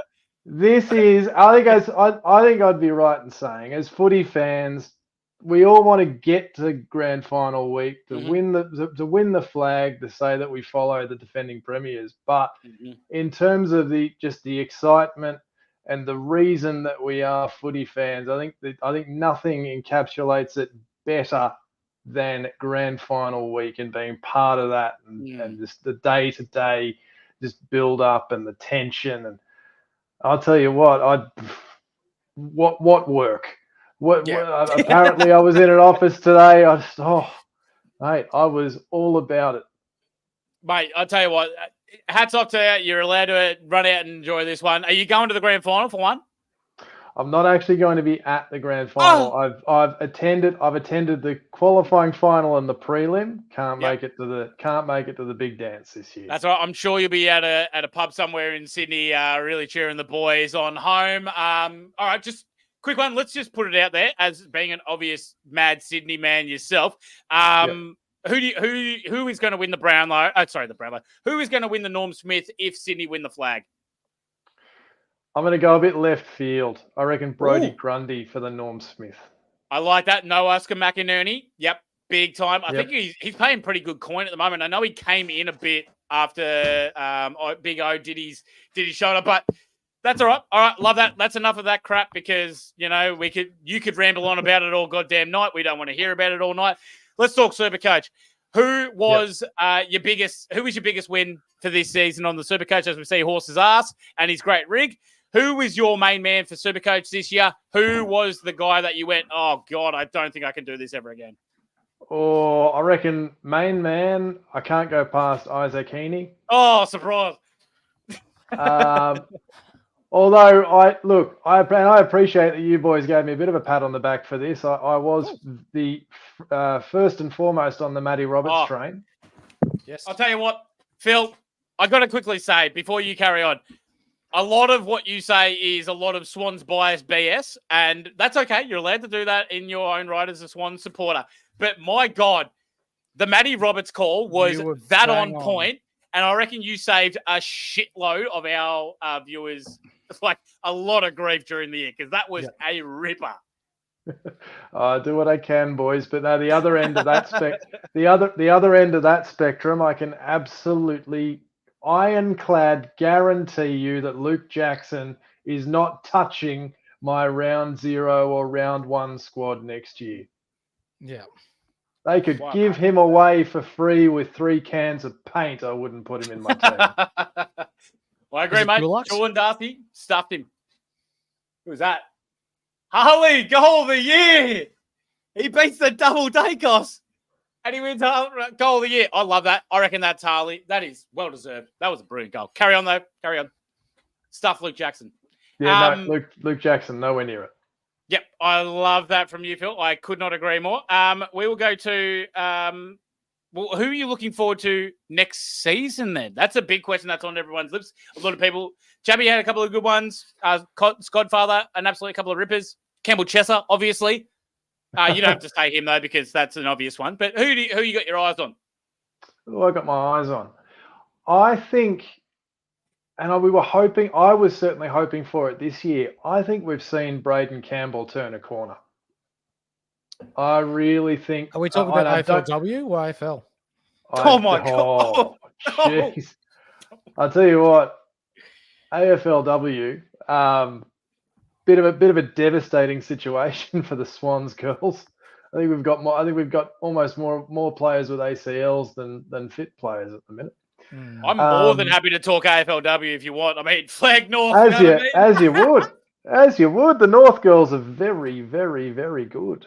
I'll tell you this right now, lads. I'll tell you this right now, straight face. If we stop this Brownlow medal count right now and we brought the AFLW straight in, Jazz Garner would still lead the North Melbourne Football Club in vote getters. Goat. Phil, are you going to the grand final?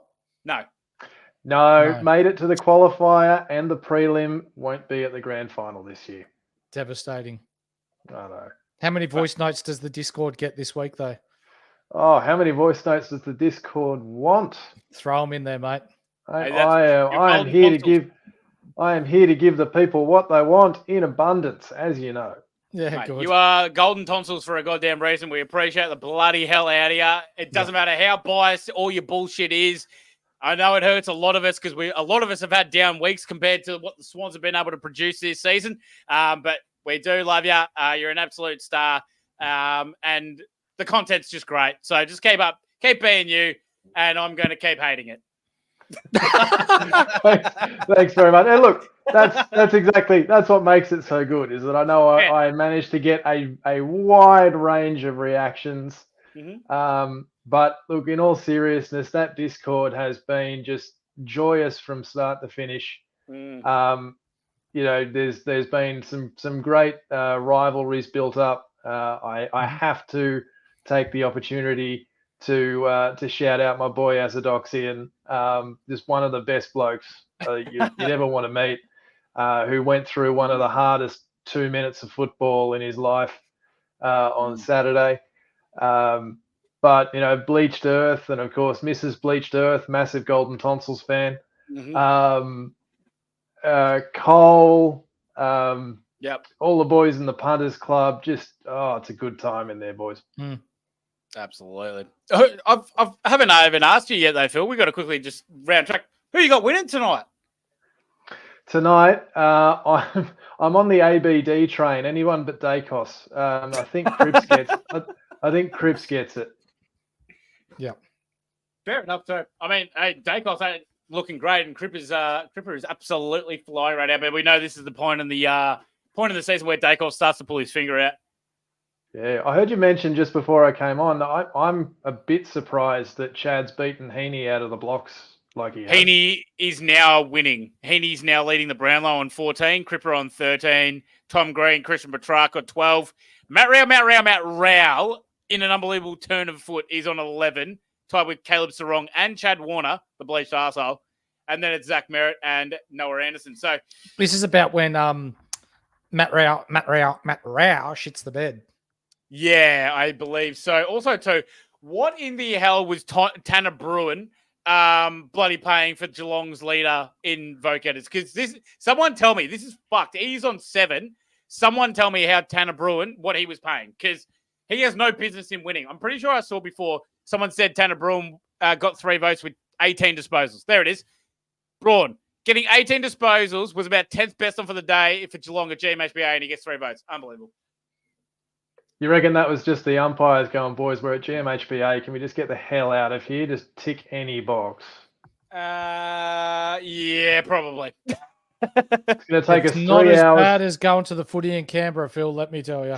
It's going to take us 3 hours to walk back to the car. Does anyone remember where we parked? It's a fire trap of a place. Yep. Sorry, I'm getting ready for the mark of the year. Dersma's absolute ripper on Noah Bolters there again. I missed a little bit of it, but have we spoken to Phil about who he's going to avoid next year? Or is that just Luke Jackson? Yes. Yeah, it's Luke Jackson. Yeah, you caught that. Luke Jackson, 1st, 2nd, and 3rd on that list. Okay. Have we missed anything, Skiddy? No, mate. No, we've nailed that with Golden Tonsils. He's been an absolute gem, as we've said. He's answered all of our questions, everything that we wanted to know, and I'm sure we're going to get a shitload more this week. If you want to hear more about the great man and what's going to happen with the Swans, how Isaac Heaney pisses, how Chad Warner shaves, how Brody Grundy washes, just get into the Discord. Phil's going to be there, be able to tell you every ums and ahs about it. It's going to be great. I believe he's even got a bit of John Longmire. Oh, Bobby Hill won Mark of the Year, which is absolutely deserved, by the way. That was a ripper. So thank you, Phil. I will give you a very quick smoky, guys, because he's going to be dirt cheap, I reckon, to start next year. Oh, bench spot in the midfield, Gus Sheldrick. Yep, 100% with you. Okay, I like it. I'm starting to think about this new Melbourne bloke. You got Luke Parker that's going to leave. Taylor Adams disgruntled. Do you think Sheldrick just moves straight into the midfield? I'm gonna challenge you on Parker leaving. I don't think he's leaving. Wow. Taylor Adams, I think has every right to be devastated. But yeah, Gus. Look, they love him. They love him at the club. He's had nothing but bad luck with injuries this year. If he gets consistent footy under his belt, he will be knocking on the door every single week. I like how North Melbourne was a part of Mark of the Year too, Skiddy. Oh, well deserved too. That Bobby Hill mark was absolutely unreal. Jackson Archer gave him a roost, which was just fantastic. Well, I thought it was great. Yeah. So that's fun. But yeah, I couldn't agree with you more there, Phil. I reckon, Sheldrick's definitely a look at. And from what I'm hearing as well, I think there's definitely growing concerns from my side of the camp that Luke Parker is parking himself in New South Wales. So we'll just have to wait and see how the rest of this shit goes. I think from the last time we talked, it's about mutual, isn't it? So, just remember to everyone, you don't always believe everything you see in the media. There can be shit that changes like that. So, we'll say I'd love to get Luke Parker. I'd love for him to come to North, but I'm not getting my hopes up. We gave you Dylan Stephens. You can be happy with that. Mate, anything can happen. We drafted Scott Cumbleton and Kepler Bradley. Anything can happen. True. And you haven't won a flag in 25 years. And you know what? And Ty Zantuck played for us once upon a time. Anything can happen. Ty Zantuck. Kepler Bradley is actually probably my favorite shit player that's ever played in the AFL. I love Kepler Bradley. I know why Horse has specifically mentioned Ty Zantuck, and I reckon he's baiting me into telling a quick story. Okay. I was sitting halfway in the second tier of the stadium at Homebush. Ty Zantuck was having a dispute with the boundary umpire. I yelled the words, "You're rubbish, Zantuck," and managed to be so loud that he stopped talking to the umpire, turned and looked up at me, and it was like a wave coming toward me. Every single person between him and me turned and looked at me. I just waved at him. That's great. But Phil, we've got to keep moving, mate, because we do have a lot of guests coming in and a lot of content to cover. But on behalf of the Insight community, mate, thank you for your input this year. You've been spot on with everything out of Sydney, not just Sydney, but GWS. Your input in the Discord has been second to none. We appreciate you. The Discord appreciates you. The Supercoach community appreciate you. Keep being you, mate. And thanks for all your help this year. Both Skiddy and I appreciate it. No, absolute pleasure, boys. Go well tonight. Swans by 4 goals on Saturday. Only 4? He's not confident. Chat, he's not confident. I think he's keeping a lead on it. So it's probably that. Yeah. All right, Phil. Thank you very much for your time, mate. Thanks for joining us, and we'll look forward to seeing all that you put in the Discord this week and grand final day. Beautiful. See you, brother. Absolute star there, Horse. We love to see that. At what stage, mate, would you like to bring up your Cone Team of the Year? Oh, I reckon we'll do it in just a second now because there's an ad, but I just got to quickly do some quick comments. Kizar saying Matt Roberts shout by Phil was elite. 100% he was elite. 100% it was. El Presidente has just come out with Chad is still 21-1 on the live bet, and he's got some good games to come up. Umpires seem to like him. I'm going to go against it, Kizza. I've been saying that I reckon Heaney wasn't polling well because of the little chat that he had. I think the chatter starts to come up around now, especially, and his iffy games start to become big games. You know what I mean? There's a lot of that BS about it. And Chappy Joe, what will happen first? North Melbourne landing a big fish recruit or Essendon winning a final? Is Jack Darling nothing to you? Does he play fucking European handball? What are you watching? We just got one. So he said big fish, not smells like fish. He's huge. Person. He's big. Unbelievable. Bont is currently $84 to win. For anyone that is keen on Bont, he's $84 right now, and I give him no hope because Treloar starts to take the piss soon. All right, mate. It's not real. Sorry, yep. Oh, yes.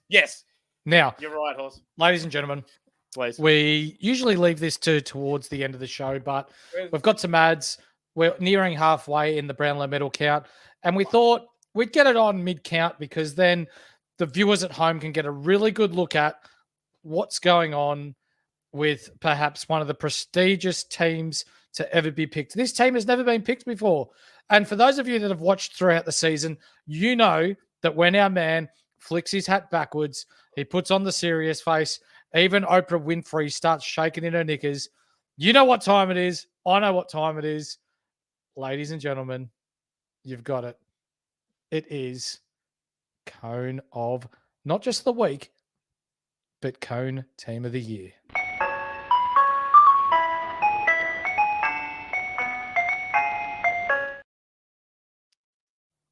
Horse. Yes. I present to you the pissy of the pissiest, the worst of the worst, the brain lapsed of the brain lapsed. No, they are not the players that are the worst in the AFL. No. They are the players that have stuffed up at certain points in the AFL because this is the Cone of the Year team. Hey! And for those of you that cannot see, Skiddy, I want you to go through from the back line. Tell me why. I've got you, Horse. The back line. In the back pocket, we have the Richmond Football Club because that is shit. 2 wins for the whole year. Absolute piss week. We have Stephen May. Anyone that's going to sit there and try and drop their head into the ground and try and pay for a free kick when we are so damned about concussion can get fucked. Nick Hind. Do I need to say more? He just kicks it into the points from 10 metres out. Jaden Stevenson. Yep. You know already what I'm going to say. Ben Mackay. Let's just handball it to the opposition. 10 metres out directly in front. Not once, not twice, but thrice in the same game. Clayton Oliver probably should get back on the gear. You know what that one is on the wing there, Horse? Who's that? Tribunal, because they absolutely fucking suck this year. No one can get away from Skiddy. Tribunal is ass. Blake Drury. I get a spot on the wing. Blake Drury. Don't worry about it. Andrew Dillon, get your shit together. No shit, that was going to happen. Ash Johnson. I'll tell you what, I don't need to say anything more about Ash Johnson. Ben Brown, great career. Congratulations, mate. You were a champion. But this year, you sucked and get a cone. Harvey Thomas, I think we all know Harvey Thomas got a cone for not giving that handball off to Jesse Hogan to try and win him the Coleman medal. But who cares? I'll tell you what, who else wants me to give this guy a cone? Hayden McLean. Hey! If you've been part of our Discord this year, you know Hayden McLean deserves to be a cone. Harrison Petty, he speaks for himself. Dual Cone of the Week winner. Oh, mate, I'm pretty sure I almost gave it to him 5 times. He deserved it that many times. Rory bloody Lobb, but asterisk, Horse, asterisk. Only forward Rory Lobb. Backline Rory Lobb is an absolute dog. But forward Rory Lobb is a cone. Yeah. The Western Australian newspaper, they are always going to be a cone. Brandon Pruce for doing his hammy as he ran on the ground, cone. Tyler Sellers didn't touch the ball in 2 weeks, cone. Reece Stanley for the preliminary final miss, cone. Horse, our umpire cone. Our followers cone. Our on-ball cone. It's the umpires. They've been shit all year. They deserve a cone. And Cone Courageous herself, Mrs. Cone. No other person deserves the cone besides Cone. Cone Coach Cone. I call bloody Marby Old Chol. No, I call Chingjok Jath. Mubby old Joel. Yeah, that's right. It's Kelly Underwood. Get her off the goddamn TV. She is pissed. Be better. Buy our merch. She is captain coach. We do not have a separate captain. We do not have a coach. Kelly Underwood is captain coach of your Cone team of the year. Play the outro. Hang on, I've got to find it. I am. Here we go. Merch. That's the wrong one. Ah! Where's the jingle? There it is.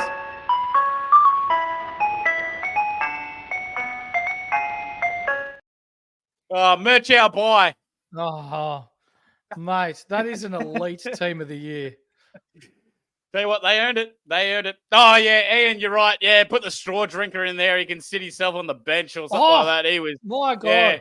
Yeah, the straw drinker. And that bloke that was in a full body cast trying to put his punt on the tab machine. The broken arm and the whatever going on. And the neck. They all deserve the cone. But either way, there's been a lot. Thank you very much for everyone that has absolutely loved Cone of the Year this year, Cone of the Week this year. That was a segment that came off of my own ass from me just yelling at people, and then Horse said he loved it, and then we tried it, and everyone absolutely loved it. It's taken on a life of its own. It has been the biggest seller on the Insight Fantasies merch store as well. So I appreciate everyone that has bought a hat, a jumper, a t-shirt, whatever it is. I appreciate it. I love you guys all, and I'll tell you fucking what. Cone of the Week will be back next year, and I am going to cone the shit out of people again. Oh, it ain't going nowhere. That sounds like What happened is Skiddy didn't get a mention for getting the ice cream at the footy. Oh yeah, give it to myself. Hey, I want sprinkles. But that bloke that was We drinking. don't say that. Kizza, no orange team. We don't give her the satisfaction. How was like we've glossed over it, but that bloke at the pub that was drinking his beer through a straw. Mm-hmm. He didn't have his arm in a brace or in a sling or anything. Neck brace. Yeah, no, that's like the tab. This guy was genuinely drinking a beer through a straw. Oh yeah. He was just literally drinking a beer through a straw. That's what he did. And I'm sitting there, and you know what? I salute that, man. It's a smart choice. Oh no. That is horrid. That is a goddamn disgrace. Also, whoever drinks a beer through a straw, my God, I was just going to. Maybe he had a broken jaw, so he had to drink it out of a straw. Maybe you needed a tampon as well, mate. Who knows? But there you go. Hey, Horse, Deadly Belly remembers it. No one has a couple of copies. Pretty. I might have had a spew when I got home too. I was pretty Oh, jeez, Horse. Let's lighten the load. I'm surprised that that there's Gold Coast Suns players here at the Brownlow tonight. I thought they couldn't get out of Gold Coast. Sorry. All right. He didn't like that one. All right. Sorry, I was just reading through the comments. Beautiful. Christian Petrarca, he's not going to turn up at the Brownlow tonight, Horse, because he was fears of sitting at the Melbourne Football Club table. But Chun, I hear the Richmond Football Club has turned up for tonight, Horse. It's Noah Broad, and that's it. Sorry, Nathan Broad, and that's it. Everyone else is left. All right, carry on. Max Holmes only has 3 votes. Don't like that. Oh, you're kidding. Oh, also, too. Harrison Petty got 3 votes. Say what? Harrison Petty got 3 votes. Against who? Geelong. I don't believe it. Really? Round 8. Check it. Round 8. Harrison Petty got 3 votes. There's no way. Oh, it's just about to come on now. Oh, my God. How? Does someone want to tell me how Harrison Petty? Duggan gets it. Duggan. Who? Duggan gets it. He gets it. Oh, sorry. Duggan gets it against Essendon. How good's that? Oh, absolutely. Is that a skull? Oh, son of a bitch. That is a skull. I did. Yep. He got 1 goal, 1 and 13 disposals, and he gets 3. Oh, that's got me fucked. Oh, they are ruining the Brownlow at the moment. This is great. No. They have overdone it, Horse. They have overdone it. I love this. What an absolute disgrace they are. Right, mate, down the hatch. we're going to have to put a bit more attention into what's going on here in the Brownlow as well. But that's quite all right. I guess we've got to go. No, Is that it's okay. Guthrie? We're here to talk shit with the AFL community, mate. And there's Pickles. There's Pickles, of course. Pickles, our man. Oh. It is what it is. The kind of bloke that wouldn't open a door for a lady to walk through the door first. Good boy. What? I'm a man of my word. All right, Ian, bugger off. But it is what it is, horse. So no, that's all right there. This is unbelievable. Oh, Tom Green, another big 3 votes there against Essendon. Tom Green, dead set smoky at the moment, horse. Really? Yeah. James Harms has just gotten 3 in that round there. Again, that is outrageous. I'll tell you what, there's a few shockers in here. Horse. Matt Rao is on 13. What? Do they not give a shit about Sam Flanders? Isaac Heaney. Wow, 19 already. Marcus Windhager, that's a sneaky one. Marcus Windhager? Yeah, got a vote. I'm about 30 seconds behind you, remember? No. Marcus Windhager's fair enough. I'm pretty sure this is one where he has 31. So currently we're sitting, Heaney has 19. Tom Green has 15. 16. Yeah, Tom Green 15, Petrarca 14. So he beat his over-under easily. His over-under was 11. Bontempelli 4. Oh, yeah, okay, yeah, fair enough, Kizza. Yeah, Harms had 4 goals and 27 that round against Richmond. Yeah, you're right, actually. Yeah, that was his really good one. But didn't Bontempelli had a good one? Is Neil on 0? There's no way Lockie Neal is on 0. All right. They have absolutely... What the umpires have done right now, Horse, is they've heard the scrutiny of last year of how much everyone was outraged that Lockie Neal beat Marcus Bontempelli, and they have gone completely over the top, and they have now gone, okay, we're going to actually really try and look into this and look at the stats, and they're trying to really bring everyone else's. Yep. Lockie Neal's on 2. Oh, Horse. Jesus. It is, what is it, round 10? Round 9, round 10? 2. Holy shit. Now, ladies and gentlemen, we do speak about being quite diverse with our community. It is not just a blokes community. We do welcome all females in the AFL Supercoach world to join our Discord, to join our channels. And there's probably no bigger female Supercoach player that we've had interactions with than our own, the Supercoach fangirl, Ange. So, Ange, she's hiding herself, but welcome to the show. There she is. Oh, what a jumper. I can't hear you. Gentlemen. Hey, Ange, how are you? How are you, Ange? Fantastic jumper, I just want to say, Ange. Yeah, with me one sec. Okay. Of course. We'll just run on your time. That's okay. Oh, I'm so sorry. This is ridiculous. I'm ridiculous. And now I don't even know how to get back. Like, this is obscene. I am ridiculous. Oh, there I am. Right. There we go. You got yourself sorted? I'm so busy at the moment. I'm so excited that you just did Cone of the Week. I'm not like piss. Bought the merch. Buy the merch. That's right. Buy the merch. Straight in. How'd you go this year, Ange? I went really quite crappy. Okay. I've been really busy this year. I finished 601 last year. I was wrapped because going to build on that. But no, this year, in fact, I've updated it weekly on Twitter, and then I just went, you know what? But no, I'm gonna man up. Hang on, tick. Oh, man up. Yep. Let's find out. AFL finished. Oh my goodness, 46K this year. So it was not a good year for Angie. But yeah, so be it. It was a rough year. If only they handed out participation awards, Ange. Oh my God. Oh, I mean, yeah, my oath. Yeah, I wish they did. Because I participated hard in all the content and all that kind of stuff. But this was designed for me, this shirt. I was just weak as piss. Like, I lost over 1,200 points at least on captain, vice captain, because I refused to take Pig Mentality's advice, you know. What am I doing? Look at this, do it. Just our do community it. Go ahead. Our community recognised you. I deserve it. I'm wearing the top. Ange is the first lady of fantasy. Yep, apparently so. The community is absolutely loving the fact that Ange is on here. The first lady of fantasy, They are loving it.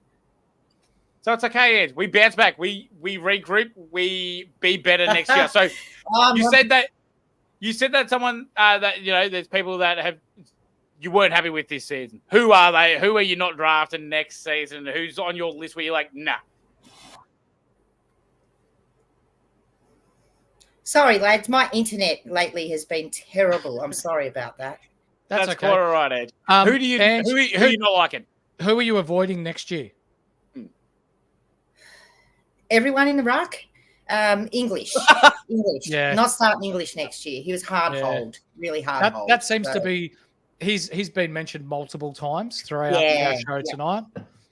That and Tom Stewart, like he just burnt me this year. I had him and I held him and I held him and he was terrible and then he came good after I traded him out. So yeah, he's like kind of like a bird man now. I was the same as you and Connor Rosé too. I held him and then got rid of him and then he came good. It was like it wasn't a great year for injuries and like you either did really well from the start or you were always playing catch up. That's what I felt like this year was like. Yeah, same. Did you have a favorite player? I did, but I traded him out. Well, Sam Flanders obviously was my number one favorite player last year. He was awesome. But I should have held on to Max Holmes a bit longer. I really liked him with the mid-defense swing. But I guess a lot of my favorite players last year were just getting the right rookies. I got Jeremy Sharp. I had Ollie Dempsey. I had a lot of good rookies, Because my captaincy options in ruck line and my ability to burn trades, that many of them so easily. How? Is why I cannot catch anyone at the end of the year because I'm out of trades. I do it Abs way. And this year I went a bit traditional and then I lost a heap at the start by not starting Matt Rao and I antipoded Tom Green too. I was loving that. Matt Rao, I didn't take him and I antipoded Tom Green all year and I was happy with that. So in the end, I was. Yeah, good. That's fantastic, Ange. So my fiance is a big fan of yours, Ash. So she wants to know who you got for the granny. Who's winning the grand final this week? And Norm Smith. Oh, I'm invested. It's hard. Okay. Look, to be honest, as a Pies fan, I'm gonna have to go Brisbane, I think. Yes. Like they took it right up to us last year. Like it's conflicting. I'm actually on the Swannies. I can't figure out Discord or I'd be in the Punters Club. But I've been on the Swannies for a while now. Since last year when Grundy went. So Ange did send me some bets that I can share with the community. That listen, you really should try and figure out Discord, Ange, because that Punters Club. She put on. Is that? She got on Sydney for the premiership at $8 once upon a time. Oh shit! At $8? When the fuck? When are they paying $8? October of last year when Grundy went to him, I'm like, I'm getting on that. He's tapping out of that midfield. I'm getting on that. So our girl Anne, she definitely knows what she's talking about. And she'd be right at home in our Punters Club. Oh, I want to be in there really bad. Yeah, they drifted when the draw dropped and their draw was so soft for the first 3 or 4 rounds. I then had a look at them again. They drifted to 10 and I went, well, I'll have another piece of that. And of course, they cash out. They cash out. So it's with cash out. So I don't know. I'm scared because I'm scared of Brisbane. You are getting a lot of love from our Punters Club members. Yeah. Elite Call, cool. Out of girl Ange. Yeah. Oh, awesome. Screw it, Horse. I'm going to do it. Ange, Ian wants to know you're single. No, I'm not. Sorry, Anne. I'm not. I tried, brother. I'm not. But, the only stupid question is one you don't ask. That's what I say. Yeah, that's right. So, Oh, jeez. Why the heck not? Go ahead. Hey, Ange. Yep. Yeah. Straight to the point. Who was the single player that fucked your team the most this year? Who was the one that continually let you down? I'm going to go the ruck line and also Nick Martin. It didn't matter what I did with him. In and out, I think twice in and out. Really? And that was like 4 trades. And yeah, I just, I should have held on to him. like there wasn't like a singular player. It was me getting frustrated with them. Yeah. But yeah, I think, I mean, let's be honest. The player who fucked my season in all of this was me. Like, absolutely it was. No, and, however, and it's never our fault. It's always the player's fault. These are the rules. Oh, I like it. Here, have me on more often, please. No, this is wicked. I like this. It was a combination of just it all went pear-shaped when I decided it'd be a real flash idea to go down from Marshall to Sweet, and it all went pear-shaped from there because the ruck line, you know, it was like, I think Marshall, I didn't even start with English, but I had to hold him in the end. But yeah, the ruck line, I started Brody, Grundy, and Max Gorn. That's right. And I should have just left it at that. Well, I've got you there. I've got go down to Sweet, and it all turned pear-shaped. James Mancuso with the chat out Werribee Way, out Melton Way. Your boys out at Werribee won the VFL Premiership, my man. Our man James, very good footballer in his younger years, played a lot of state and a lot of TAC Cup footy out that way. So to your boys out Werribee Way, my man Jimmy Mancuso, congratulations, man. Your boys will party hard for the next week. Good. Horse, quickly as well, and chat, we got to give a big round of applause. Riley O'Brien has just won the Jim Signs Award. So good to say that. It's an absolute ripping award that the AFL do. So for community leadership, so good on Riley O'Brien. Well done. Now, before we let you go, Ange, can you please give us a little insight as to what you're doing with FASD in the community?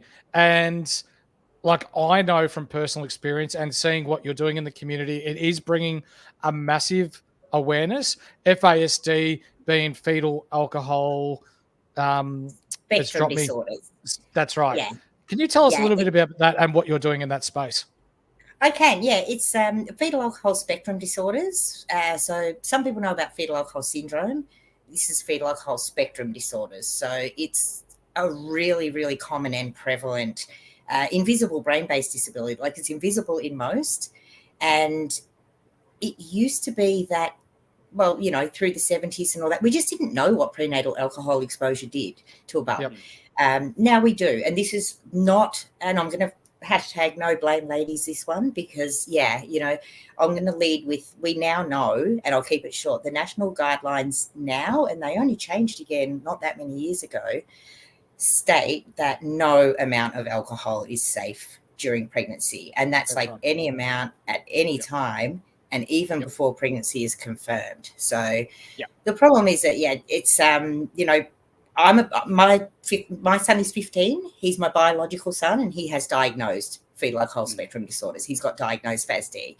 His first diagnosis was autism, but I told him about, you know, the times he'd been, it didn't fit. So, and I said, you know, he was prenatally exposed to alcohol, because that's 50% of the diagnosis too. So basically I'm a bio mum to a child with a really stigmatized disability that's super common across Australia.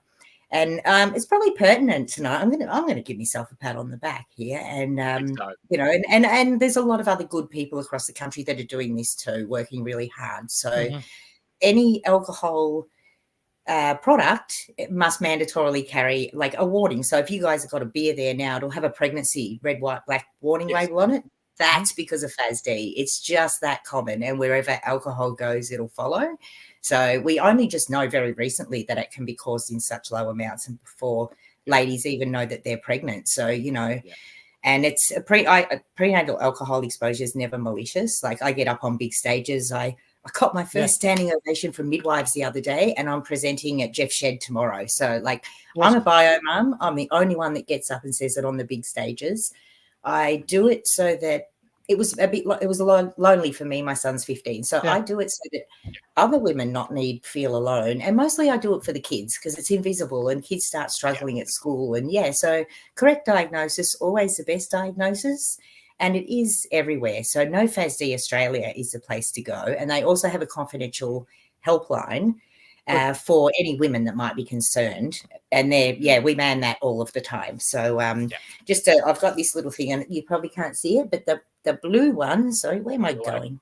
Get your shit together, Ange. There we go. The blue one is FASD. And and the others are varying other things that there are, and it's bigger than them combined. So it's very, very common. It's very, very stigmatized. And, looking at me right now, often people won't ask about, anything to do with prenatal alcohol exposure as well, because people can make, some assumptions about, people's what they look like and stuff like that. But, one day my story's all over the place anyway, but I say it really raw. I say it really open. My story's a really hard and complex one, but I say it anyway, because, we all, I'm not for prohibition, absolutely not. But I'm just for properly informed public, women, dads, family members, teachers. I know there's a lot in the community of people that work with kids and young adults and adults and stuff. And, it might enlighten a lot of people to the fact that, it's not behavior as such. It's symptoms of this thing you just can't see from the outside. So, and thanks so much for asking it too. It's, prenatal alcohol exposure is never malicious. And if anyone's, going to turn around and go, you did that on purpose to your baby, that's weak as piss be better for a start. Good. I agree. Weak as piss be better. And same as, with, and hashtag it's not weak to speak for women either. We're literally 50% of the diagnosis. So, it's not, it's okay to say, and people depression, anxiety, all that stuff doesn't discriminate. It can happen to anyone. So, 100%. Ladies and gentlemen at home, if you want to know more about the fetal alcohol spectrum syndrome, Ange Superfan Girl is all over Twitter. You can go click, follow her. There's plenty of stuff on there. You can DM her. She's more than happy to write to you to help you, to upskill you in that as well. And on behalf of the Insight community, thank you for your support this year. We do appreciate you. We love the work that you do. Hashtag fuck the pies. Go the Bombers. I'll get on half of that. Look forward to getting our NBL teams and BBL teams sorted for the Supercoach World Cup later in the year. I am in NBL. I will be in BBL. So, I'll be in the community on Twitter as well. So, thanks so much for having me, fellas. I really appreciate it. Looking sharp, too. Oh, nicely done. Thank you, Ed. Appreciate it. Also, too, I appreciate you wearing the merchandise as well, because you know where you get it. You know where the right message is, and that's weak as piss be better. So we appreciate you, Ange. Thank you very much. Damn straight. Not to mention this. So hell yeah, hell yeah. Don't be weak as piss. Buy their merch. Buy their merch. It's good stuff too. Do it. Good deal. Thank you, Ange, and we'll chat to you soon, appreciate mate. You too. No worries. See you guys. See you, mate. Thank you. How good's that? It's a ripping thing that she really embodies, and we love to see that as well. It's as you guys know now, my fiance is now pregnant, Horse, and we made an easy decision to not drink throughout while trying, and hopefully, and our baby's now happy and healthy at the moment. So good man. So hopefully, Ange's message is really, really one of a good importance, and I think everyone should really get around it and check her link in the check it. We'll check her Twitter and everything like that. It's fantastic. How good's that? Like we got blokes. Fantastic. Ange needs to be on the pod next year. Legend. We can do that. Yeah, absolutely. Getting lots of love, and that's what we love to see. Now, even me bloody fiance's around it. Yeah, legend, Edge. Absolutely love to say that. Fade alcohol as well. Adina, thanks for joining us, mate. Are you excited for the upcoming cricket summer? Fucking oath I am, mate. Get around it. Marcus Stoinis and Glenn Maxwell, superstars. Adam Zampa. Am I missing anyone, Horse? Yeah. Our next special guest. Here we go. This guy is one of a kind. Our Punters Club vice president. Oh, the man who, can't be one. Mind you, we are, for the second year this year, going to be covering NBA 2K. And this man is going to be assisting myself and the brain in covering all good things NBA 2K League related, which is the best league in Australia, New Zealand, Australasia combined. I speak of none other than our man who flew down from New South Wales just to have a beer with us about a month ago. Deadly! Deadly! That's a man with a better mustache than Ryan Hammond. How are you? I wish. It's going to be hard to follow Ange. The mustache is looking fantastic. So you're making great steps to start off there, Deadly, mate. Great. Also, too, you're wearing the merch as well, which is what we love to see. Mate, absolutely. Because you know that you're better than the week. Mm-hmm. So we love to see that, mate. Absolutely, Deadly, mate. talk to me, Shaggerbags. First of all, Brownlow, who's winning? Well, I've been on Nick for, I reckon. Yeah. Sorry, Ian is all over it. He does not need. He is looking to Ian bypass does not Tinder. discriminate. He has got Tinder working harder than. Hey, I don't blame him either. Bricklayer in Baghdad. This is smart work by Ian. Yeah. The Ian, you know one where you to knock find me. back is one you'll never get. Ian. Good boy. You know where to find me. Now- I've been on Nick Dacos to win the Brownlow for, I reckon, a solid couple months anyway. And yeah, it's his year. It's his year. Look, Cripps is bloody killing it at the minute, so might be a bit of a worry, but I still reckon Nick will get there. Yeah. Quick update as well. Isaac Heaney's on 21. Paddy Cripps is on 19. Chad Bleached Arsehole Warner is on 19.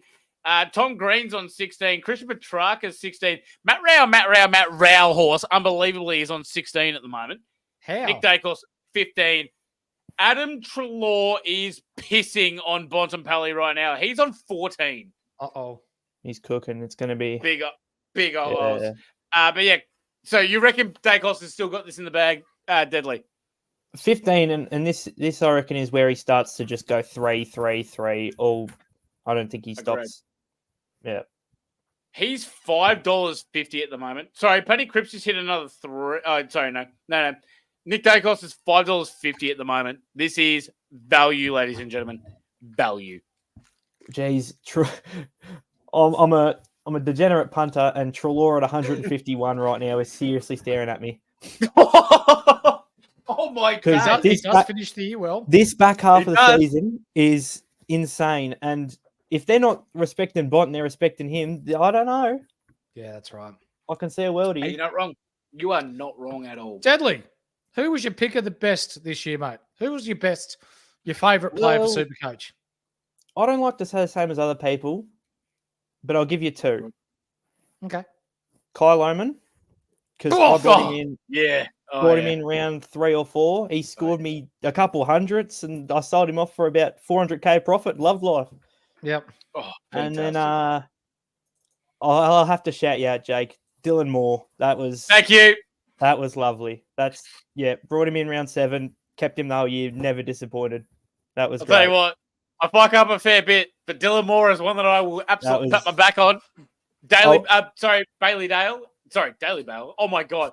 Horse, I just reversed the reverse of what we normally do because I thought Daily Bale sounded too normal to me. Yeah. Actually, I'll give you a third. I'll give you a third too. Campbell Chesser. Brought him in round 18. Kept him the rest of the year. Yep. My M8. That was scenes. Did you or did you not captain him 1 week? I did captain Campbell Chesser 2 weeks out of my last 5. Yep. Oh dear. Horse. He sees the potential in the man, and we love to see it. Yeah. So Deadly, you see the potential in Campbell Chesser. Obviously, you know a good thing when you see it. You're a great punter as well. You're a great man. Who have you got winning the grand final this week? As a Sydney man, I probably should say Sydney because I might get kicked out of the state if I don't, but Brisbane. Yeah. So, Golden Tonsils is going to hurt. There's a few reasons. Right. Just Errol, I love you, but at the same time, I don't think he can contain or like that whole midfield will not be able to stop anyone on Brisbane just fucking running amok. Yeah. I can see Brisbane piling it on here. I genuinely reckon Brisbane win by 6 goals. Oh, I genuinely reckon Brisbane are going to kill them. I can see the aspect of Brisbane being able to blow them out, but I can also see Sydney blowing them out. I'm going to go somewhere a little bit in the middle, and I'm going to go Brisbane by about 2 goals. But I like it. I like where your head's at, Deadly. Big fan of that. Is there anyone that you are saying clear of next year for Supercoach? All right, I don't like to say the same as other people, but Tim English, I'm not touching you ever again. I think Horse, I think we're in a pretty good state where we can say Tim English can get fucked next year. Is that? I think that's about right, isn't it? I think he could have got fucked. He's on this Australia's year, most wanted. Yeah. Oh well, look. Before every bastard under the sun said him, I would have said him as me player that I regretted touching. But we'll get to that, I'm sure. But I don't want to see none of this forward mid just debacle again. I want people like Dunkley back in there. I'm sick of having to scrape through, waste 15 trades on forward mid. So I'm gonna just play it safe, go just the best players in forward and hope it works. Yep. I think that's a good idea, eh, Horse? I think so. Yeah. I'm sick of sometimes because we look so far into the stats, we probably talk ourselves out of things a little bit. So I think you're right. Like, because the forwards were so limited this year, we've just got to go, right, this is who it's going to be, and just stick to our guns. Yeah, no, absolutely. Yep. Could not agree more. And hopefully they give us a little bit of something this next year because, they were dog shit for half of the year. Also, too, shout out Pickles, Jason Hall and Francis for not getting DPP forward. That ruined a lot of our seasons. I planned for that and didn't turn out the way I wanted. Yep. So I had to force, had to force bloody- Jack Hutchinson as my F6 for the rest of the year, thanks to it. Hey, he had one good game at least. Yeah, well, last game of the year, I suppose it saved me ranks. That's a very good point. Even though Hutchinson, probably not the most favourable at West Coast, but, a lot of them aren't. Oh, here we go. We got let's hope Zach Williams gets the nod here because this is the game where he's meant to, I think, kick forward, didn't he? Yeah, kick four. Yeah. Oh, let's hope that'd be an absolute beauty to be able to get that. Hadley, who was the number one shit pick for you this year? So you said Tim English. Yep. Was there anyone else? All right, I need to ask permission off the great man. I would like to turn my hat backwards, my great Essendon hat backwards. Oh, hang on. Not many other people get this, but you, my friend. So for those of you watching at home, Deadly and I are going to be running a 2K show, which is basketball esports. So without any further ado, Skiddy has just given the handball. My man. We have I've given you the handball. Please our first continue. Ever non-Skiddy cone of the year. All right.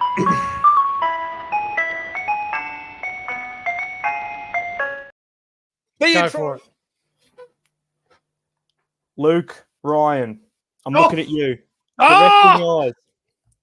Round 14, 666K I spent on you. You gave me 100. One.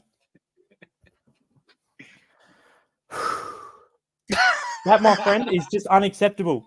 And I'm dead set. Can't take it anymore. Mm-hmm. Weak as piss. Be better. And buy their merch.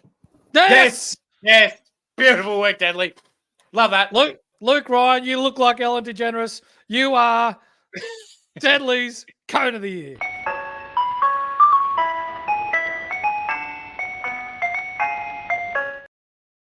Nice one, mate. That was Mate, beautiful work, Deadly. You've done me proud. I'm honoured. That was great. Everyone was on the Fade Gorn train, but I'll tell you what, Fade Ryan. Fade Ryan was more. I started Fade Gorn and I finished Fade Ryan. Yep. Does someone want to tell me how the fuck we are in round 12 and stupid, sexy Flanders just got his first vote? Wow. Umpires, are you out of your goddamn mind? This has been the king. Yep, Kizza, thank you. It is round 12. What are we doing? Umpires, come on. Jesus Christ. I'm done with it. Oh, they're idiots. Unbelievable, mate. I don't, Yep.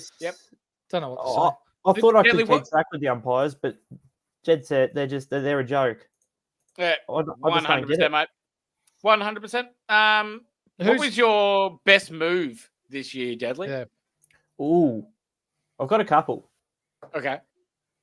Billy Dowling was one. Brought him in early. Oh, yeah. Got all of his scores before he even played a game. I really enjoyed having him. That's good. Yeah, Kyle Lohman, obviously, he Yep. made me shit tons of cash. He saved me, to be honest with you. Yep. And Campbell Chesser. I mean, Yeah. that was a stroke of genius. That was no one was thinking. No one was thinking. No one else saw it. It was. Well, we saw the emission. Round 18, Campbell Chesser. I was probably the only trade-in in the world, and it come up wonders. Did you pick up Ben Keys? No. And I was waiting for you to ask me who am I touching next year. Ben Keys. He's in his forward line. I promise you. Could not agree more. Could not agree more there, Dylan. I'll tell you who my best pickup, my best swing of the year was. Rory Lobb into defence. I reckon that was an absolute stroke of genius by Bevo. It was honestly one of the better moves. He went from a VFL try-hard TikToker to an all-Australian level defender. It was absolutely fantastic. But, you know, with that bleached hair, it honestly doesn't surprise me that he does it better from behind. No, that's a good one. Okay. Yep. Deadly, who's winning the Normie this weekend? Me. Brisbane to win it. And once again, as a degenerate punter, I will be placing this bet. Hugh McCluggage. Oh, the McClug. I can see him sneaking getting at least 25, 26 touches. You know what? That's actually a really good bet because whenever Lockie Neal gets tagged, he goes off. And Rowbottom will go to Lockie Neal. Having a good one here. That's a really good shout right now. As we speak, hold on. Right now, as we speak, he's 13-1, and I would take that any day. $13. I like it. Deadly, I'll leave you this one, mate. What's the difference between Essendon and an arsonist? Oh, dear. Yeah, go on. Sorry. An arsonist wouldn't waste 24 matches. I could say something about North Melbourne, mate. What have you done this year? Oh, we got this number 2 pick. You guys did fuck all. And you'll probably use it on you'll probably trade it for Polak or something again. Oh, or Stevenson. Give him a 5-year deal. We got Jack Darling. Everything's okay. Actually, quick one. I forgot to give it to Ange, but I was meant to say it to Ange. Hey, Ange, what's the problem when you see a beautiful woman walking down the street with a Collingwood supporter?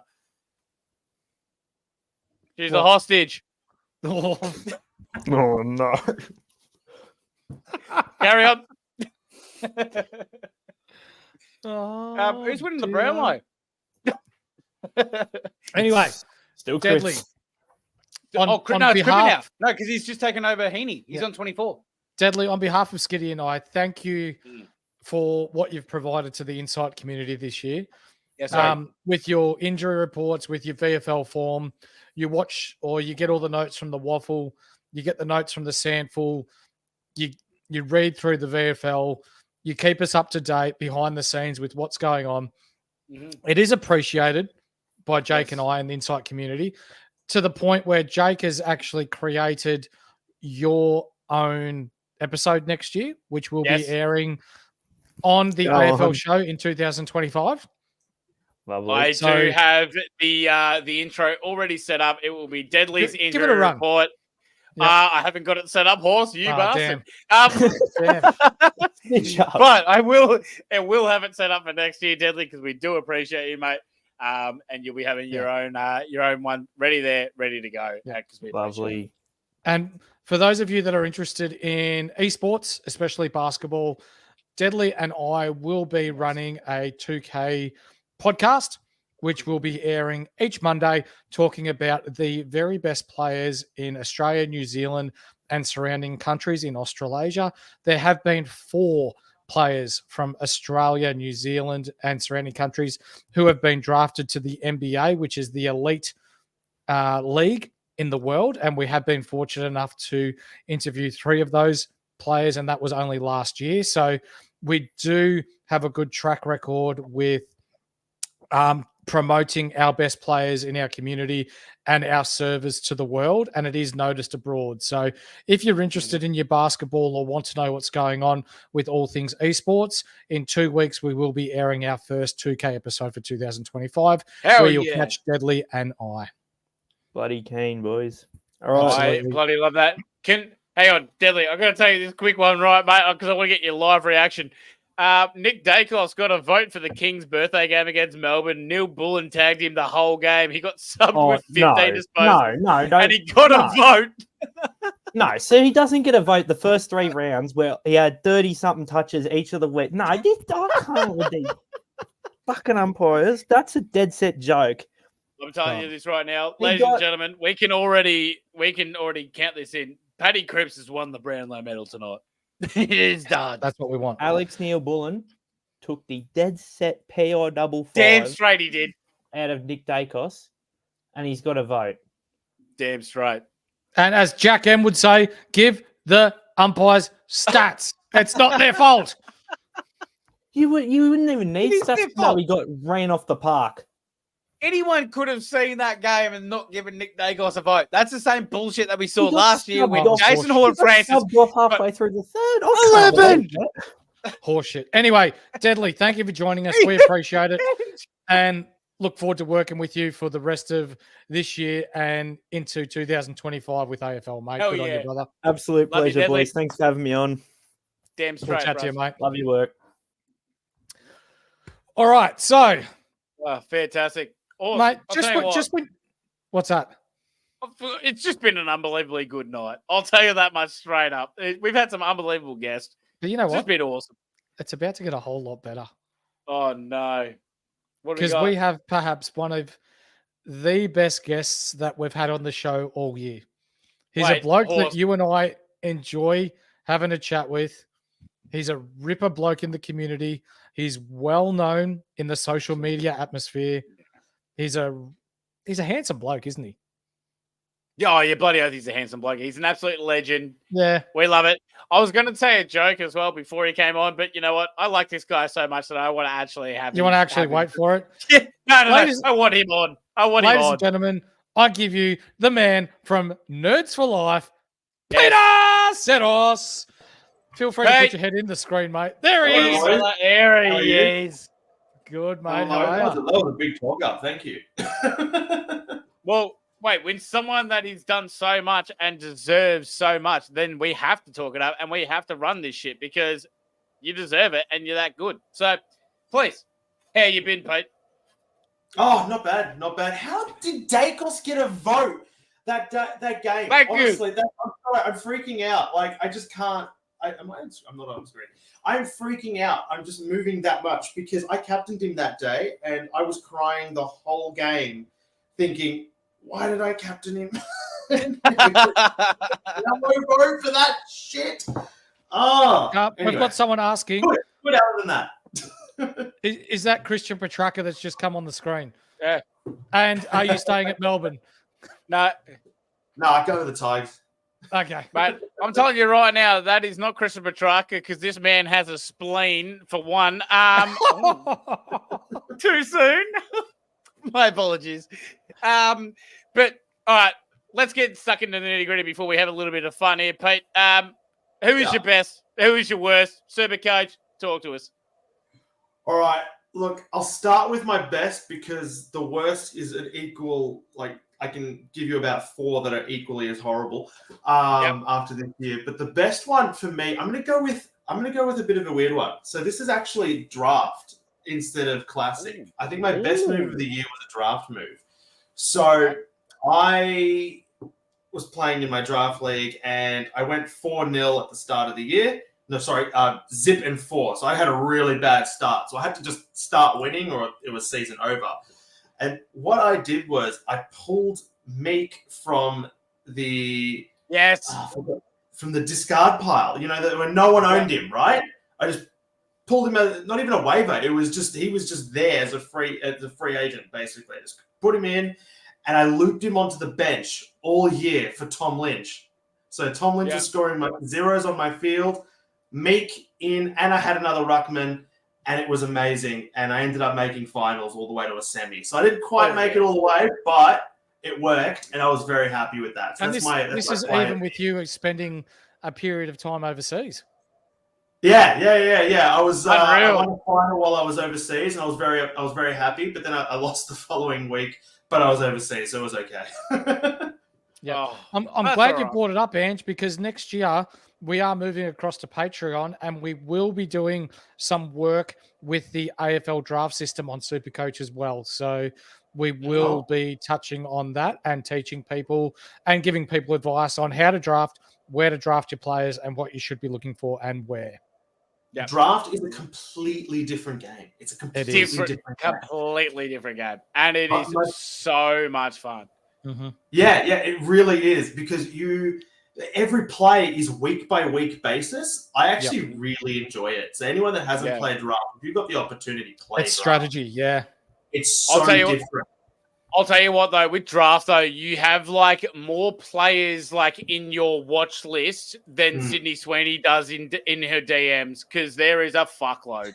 And you need to look at everybody, and she's just like, nah, I don't care. Hey, boys, normally we just stick with 3 here, but I'm going to add someone to us, Pete, because I don't want you to leave us, mate. Yeah, we need Pete's sticking. Yeah, Pete's sticking around. So, ladies and gentlemen, I'm going to add another person to this chat. Now, this bloke, this man, this 6 foot 100 demon of a man, represented Australia at the World Series of Poker and came in the top 1,000. He was in the money. Oh yeah, tell him. The man. How much did he win, Horse? How much did he win? Probably $1 million. 21 grand Yep. USD. But you know what? It was the smile, the photos that he took, the charm, and just the all-around good blokiness of this man. I speak of none other than our man, Higo! Yeah. G'day, boys. There he is. Sorry, mate. The big fella. I'm just calling in from Vegas. A couple of boys invited me down, Dustin Martin and Dane Swan. We've just had a few drinks and just enjoying the chat here, boys. How good's Mate, that? I could see that you got the Sunnies on there, which is probably good for everyone. But obviously you said that you with Swanee and you with Dusty. Have you got any intel? Is Dusty going to the Suns or is he just taking the piss? Well, he's liking the sun outside at the moment, so he's got the kid off. So you're Showing not off going to all say his anything. stats. Fair enough. That's all right. Keep it under the vest. That's all right. You keep it close to the vest. That's all right. Who you got winning the Brownlow medal tonight? Well, it looks like Cripps is probably going to win it. So I did go the draw, but I don't think it will be a draw now. So, yeah, we'll go to Cripps. 30. Round 16. He's on 30. Round 16, yeah.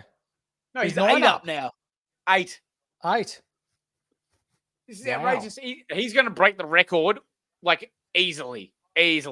So piss take there, but fair enough. All right, well, let's do something that's not an absolute certainty. We see you drinking out of your 4-in-1, courtesy to the standard squeeze. Who's winning the granny? Hit us. I would like Brisbane to win. I think by maybe 17 points. What do you reckon, Pete? I want Brisbane to win. Honestly. Yes. Yeah, I want the Lions to do it. I'll tell you what, Ian, you do miss every shot you don't take. Yeah, that is 100%. Also, too, Phil said piss off Ian his mind, but I reckon after he goes saying that he's gone for the Brisbane Lions, I reckon Phil's going to retract that pretty bloody quickly. Pete, who do you? I'm going to go back the other way. Yeah, Pete, who's going to be Norm Smith? What are we thinking? Charlie Cameron. Oh, I reckon he how kicks many a bag goals? of 5. You know what? Bobby Hill did it last year, didn't he? Yeah. I reckon he goes a bag of 5 and he just turns it on. That guy, if he goes nuts, Brisbane win. That's it. I thought he was going to go nuts last year. He really didn't until I think it was really late in the game. He started to fire. But if he turns it on for 4 quarters or even 3 quarters, they win. He wins at Norm Smith. But hey, no country roads playing across the stadium. I reckon that's a factor. Yeah, probably. But that hypes up the Brisbane. You know, it does. It does. But no, I think the Lions win. They're hurting from last year. They're on a roll. You can't keep them down. I'll put this to you, Pete. Ladies and gentlemen, if you haven't yet, please hit like, subscribe, and put the thumbs up, please. But does it worry both you guys that Oscar McInerney's out and they're going to have to play Darcy Fort as the lone ruck? I mean, they've been putting Joe Danaher as a chop out. I think that's not too bad. Yep. I mean, Darcy Fort's not the worst backup ruck in the competition. No. He's definitely worse. He is not. He is serviceable. He is definitely serviceable. There's worse number one ruckman in the competition. Yeah. What do you reckon, Higo? That's facts. That's facts. We're just going by the Supercoach scores. I think Grundy usually scores his highest scores at the SCG. So I'm thinking if he's playing at the MCG, he might he'll still play all right. But did you know? Sorry to cut you off, but the last time that these two guys played against each other as the lone rucks was in 2020. Darcy Fort had 8 touches and 66 Supercoach points. Grundy had 144 Supercoach points. Yeah.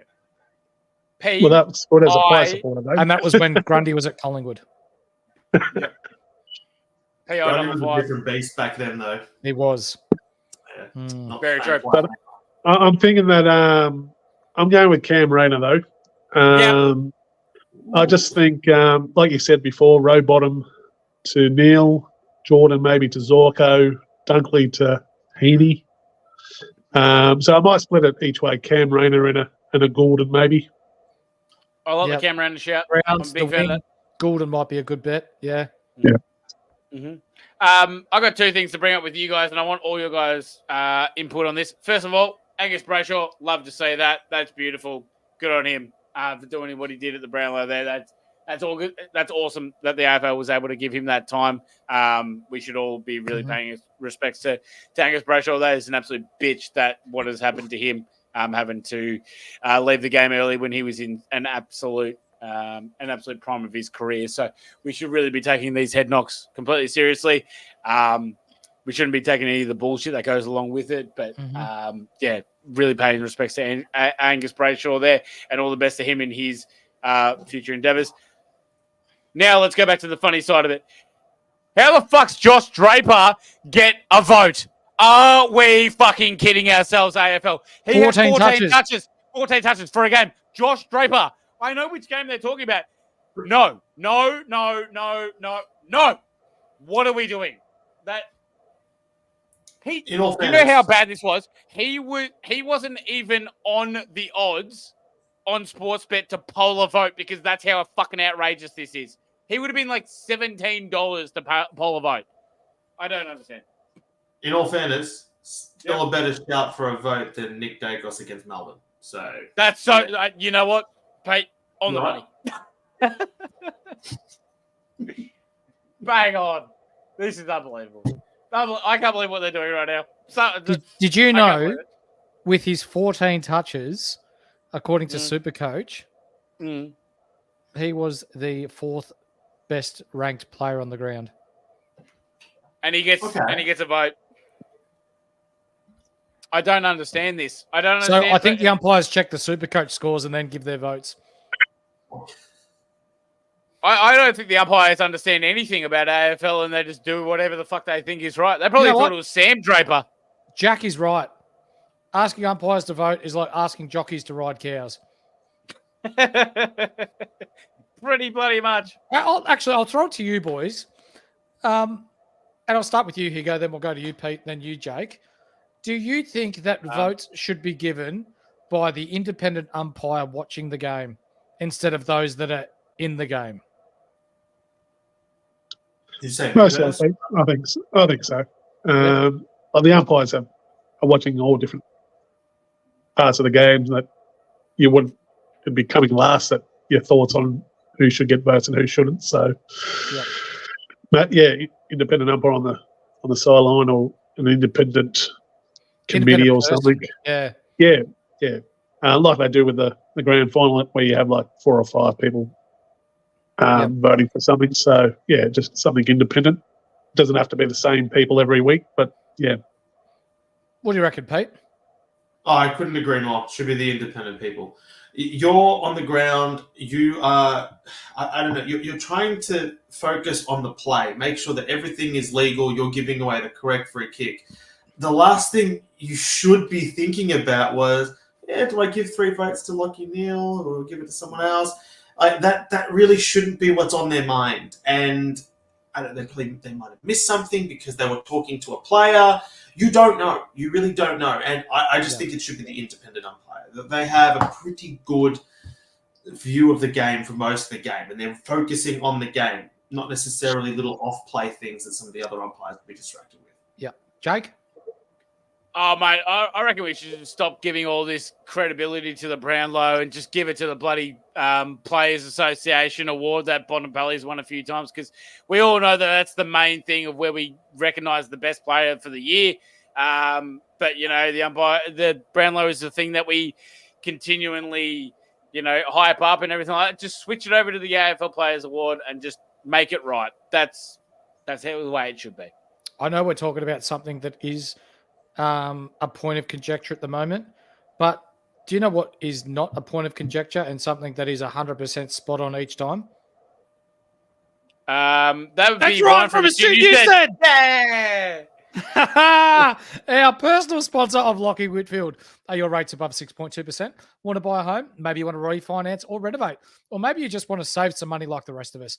Then reach out to Ryan at Astute Newstead for an obligation and cost-free inquiry. His link tree is in the chat or in the description below. Tree's in the chat. Love your work. Penis. Anyway, boys, can Cripps be caught from here? Is he done? I don't believe so. I think he's got a couple of games in him. I think so. I think in the last 2 games he might hold at least 5. So yeah, and what maybe a couple coming up as well. So yeah.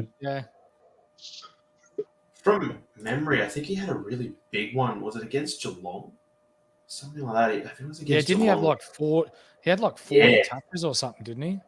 Yeah, it was something like that, and that's in the last few games of the year. I'm just trying to see when it was. Yeah. They also thumped North Melbourne in round 19, so there's that too. When did they play the Geelong? Was it round 22? I can't find it. But when they played the Cats, I'm pretty sure he had that huge game where he had like 40-plus disposals. Was insane. So that should be another 3 voted there. But we're relying on the umpires, so that he probably won't even get a vote. Yep. So, with your Supercoach teams this year, lads, what is your biggest regret this year? I'll start with you, Pete. Can I go first? So I started Kieran Briggs. Oh! Then I traded in. Hang on. Did you hear that, Skiddy? Nah, I missed it. What was up? I just asked the boys who their biggest regret was for the year. Yep. Pete started with Kieran Briggs in the ruck. It gets better. It gets better. It gets better. I started Kieran Briggs, traded him out for Rowan Marshall, right? Yep. And then he decided to give me like 2 potato scores in the 50s. Yeah, he got So the then I got 360s in a row. Yeah. Don't say Tim English. No, it got worse. I traded him out, pretty sure, for Jordan Sweet. Oh. And then I traded him back in after 2 donuts after losing like 200K. Oh, no. I wasted like 4 trades and it was like a month on one player. Oh, no. But that's that was my season. That was my season in a nutshell. That was it. This shit happens. This is what AFL Supercoach is all about. Then he went like 169, had a really good finish to the year. So I'm not too upset. I just wish that I didn't spend so many trades just to end up with Marshall. Could have just stuck with him, you know? So that's my one. What about you, Hugo? Well, I guess, same. It's always at the start where if you get the players right, you're soaring. If you don't, you're trying to chase tail, really. So I guess there was a couple. I was going to anti-pod Dacos, and I was going to anti-pod him with Libba. So I did pick Libba, but with the percentage of Dacos owners, I did go with Dacos as well. So just unfortunate circumstances with Libba being concussed all the time. Mm-hmm. It just sort of wasted trades that way. And then my other regret was I was talking up Elliot Yeo the whole pre-season. Yeo!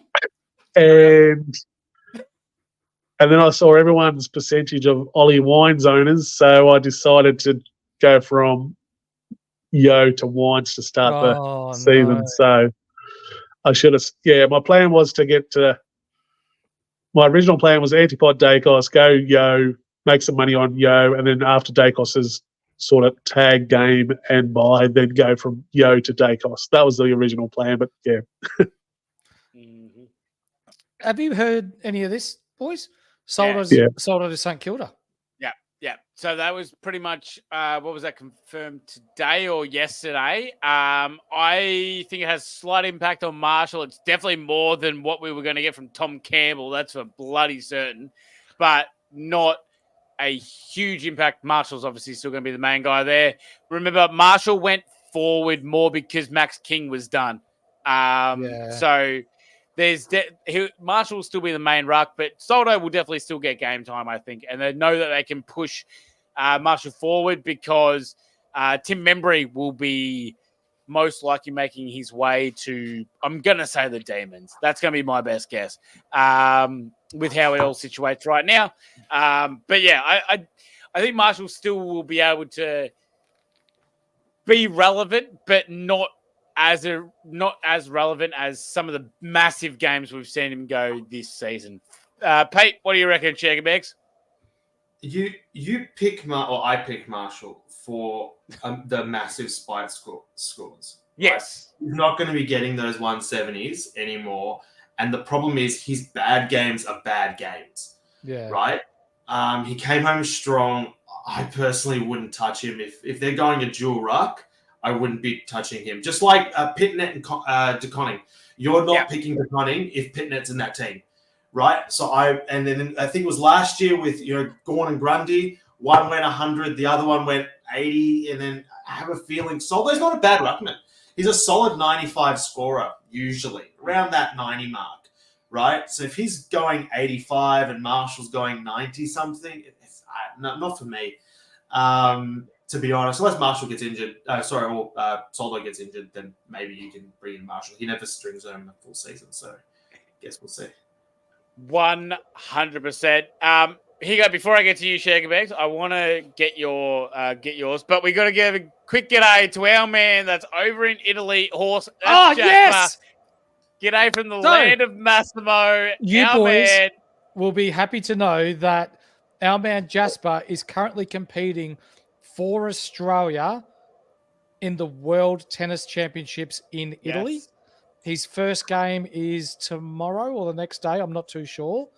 But, mate, the whole of the Insight community and even abroad, the whole of Australia is right behind you, mate. We hope that you do us proud, mate.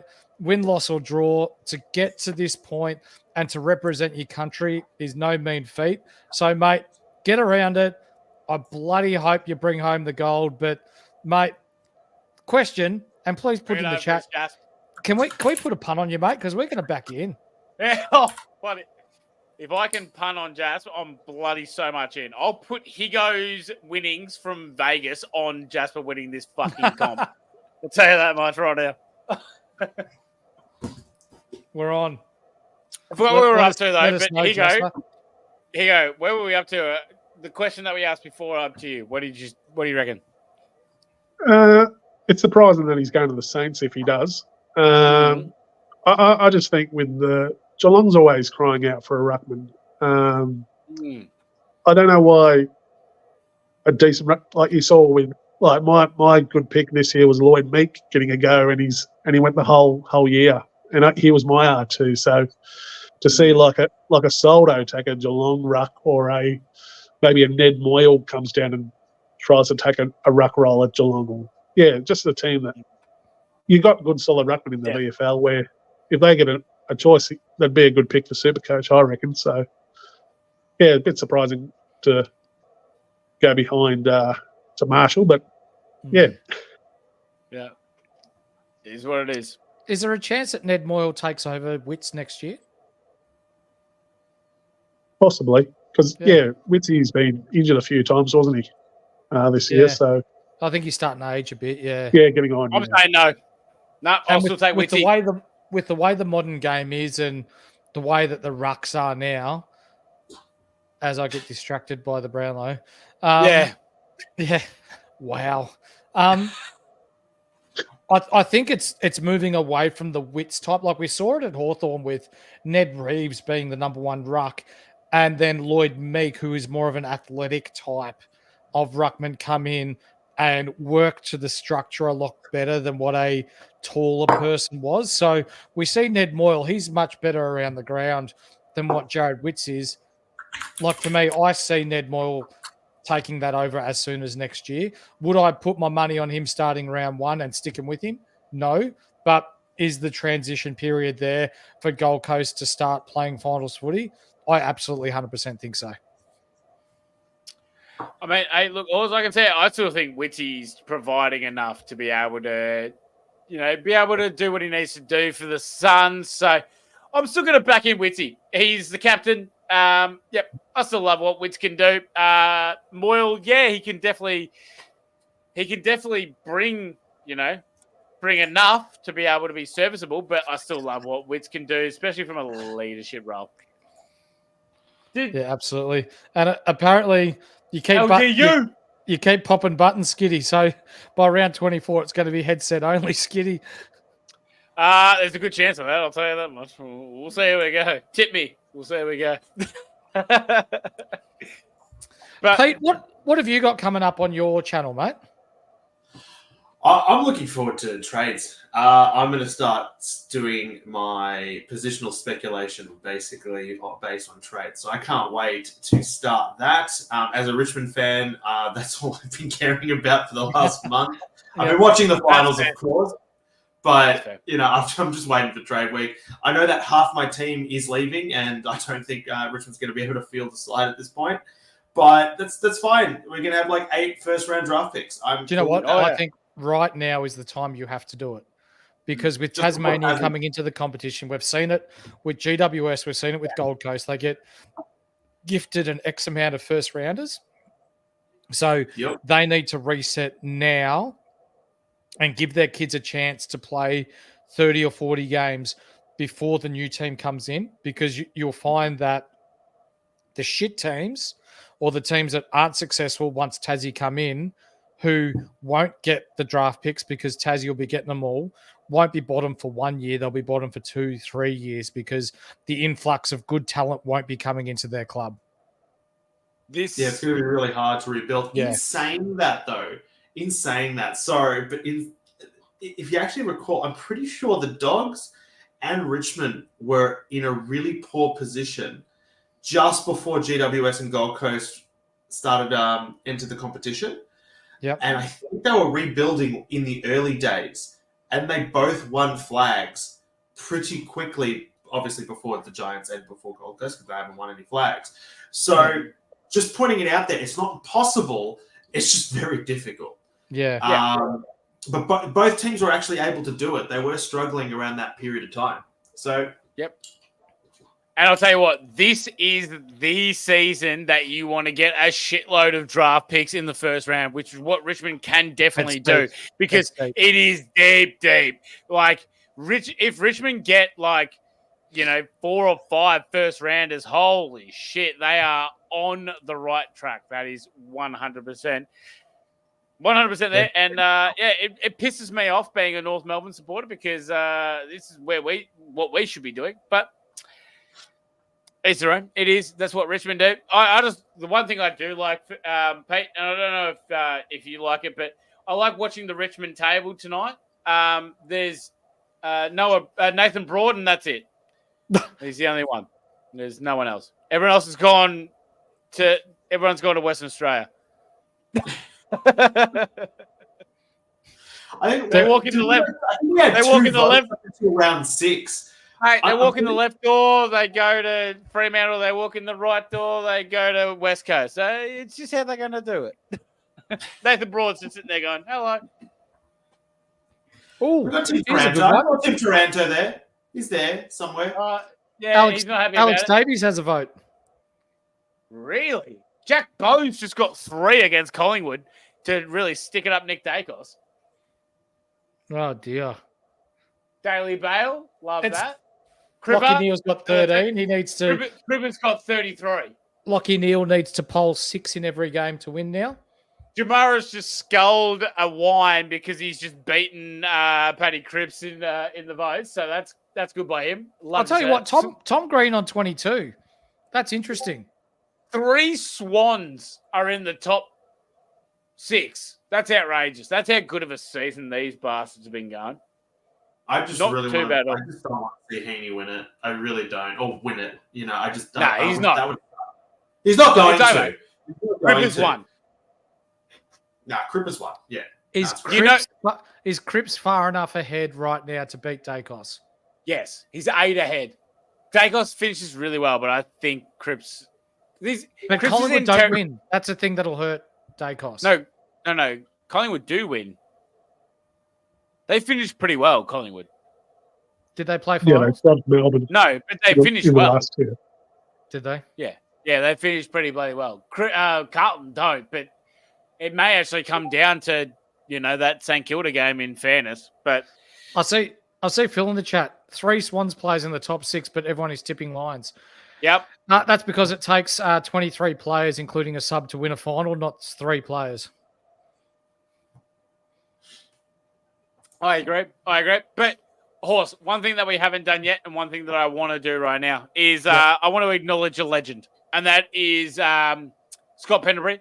Oh, sorry. I thought I was 400 games. mentioned. Yeah. You too, obviously, but you always Thank get you. one. But Scott Pendlebury deserves one. 400 games is no quiet feat. I reckon he's been absolutely fantastic. So congrats to his 400th. That is 20 years. 20 years of Scott Pendlebury that we have had in the AFL, Horse. And that means that it is 20 years since our man Horse got a birthday message from the Queen. Yes, it's true. It's 20 years since then. And since Essendon won a final. Hey! Fuck.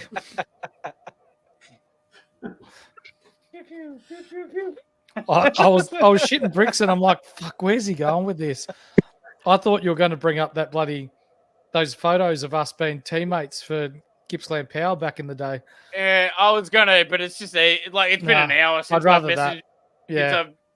I'd Essendon rather haven't that. won a final in 20 years. Yeah. It's pretty good. Pete hasn't been around for one of those yet. But that's all right. It's just how it is. I've got a West Coast one if you want. Everyone wants to hear my West Coast joke? Okay. No, Yeah, I'm all waiting. right. Huh? Yeah, Go. all right, sweet. Go. All right. Yep. So we've muted him, so we can't hear him. Boys, are you pumped for Katy Perry on Saturday? Oh, always.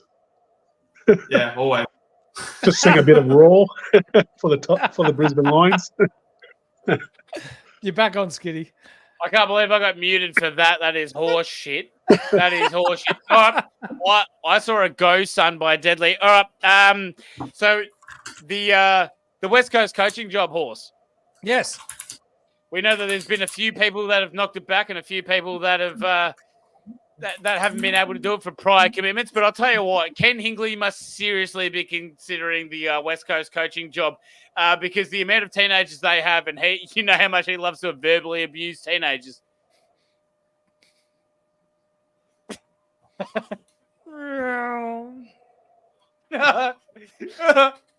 Flying. See you in September. Thanks, boys. I'm here all night. Pete, question. Did you know that Scott Pendlebury played basketball? It's a bit of an inside thing. I just knew from before he started playing AFL. It's probably one of the reasons he played 400 games. I don't think anyone's ever mentioned it. No. That's brilliant. What are we up to, mate? Round 20, is it? Yeah, I think we need. You got a live tracker there, Skiddy? I'll get the quick double check for you. I need to know the one thing that I haven't been able to check. Did Bodie Uwu get that vote against St Kilda? That's the one thing I have not checked. We've got Deadly in the chat. He'll let us know. Thank you very much. So the tracker right now, Paddy Cripps, 33 votes. He's currently at $1.01 to win the Brownlow at the moment. Wow. If you still believe Nick Dacos can win the Brownlow, he's currently at $21 because he's on 25. We've got Tom Green, Chad Warner, Isaac Heaney, all on 22. Tom Green's at $101 at the moment. Errol Goulden, 21. Caleb Sarong, 19. Butters, Dawson. Holy shit, Newcomb's on 17. Trelaw's on 17. Yeah, there's a fair bit going on right now, and I'll tell you what. This Brownlow is probably the most out there Brownlow we've seen in a long, long time. Is anyone going to agree with me? Do you think that this is Mac more Andrews not get a vote than yet? last year? Oh my God, did Mac Andrews not? Has he not What's got that, one Hort? yet? Oh, No. I hope he has. Uwu has not got a vote. Uwu hasn't got a vote. No. Against St Kilda. When was he meant to verse St Kilda? But in positive news, Tom Green has just polled the most votes ever for a Giant. Good on him. From Angeline. Pete, can Dacos do it from here? No, I put Fakos in the chat like 2 seconds ago. Sorry. It's like with the hashtag Fakos. Corey. Sorry. No, I don't think so. Siri Spectrum has no vote. It was my tip for the year.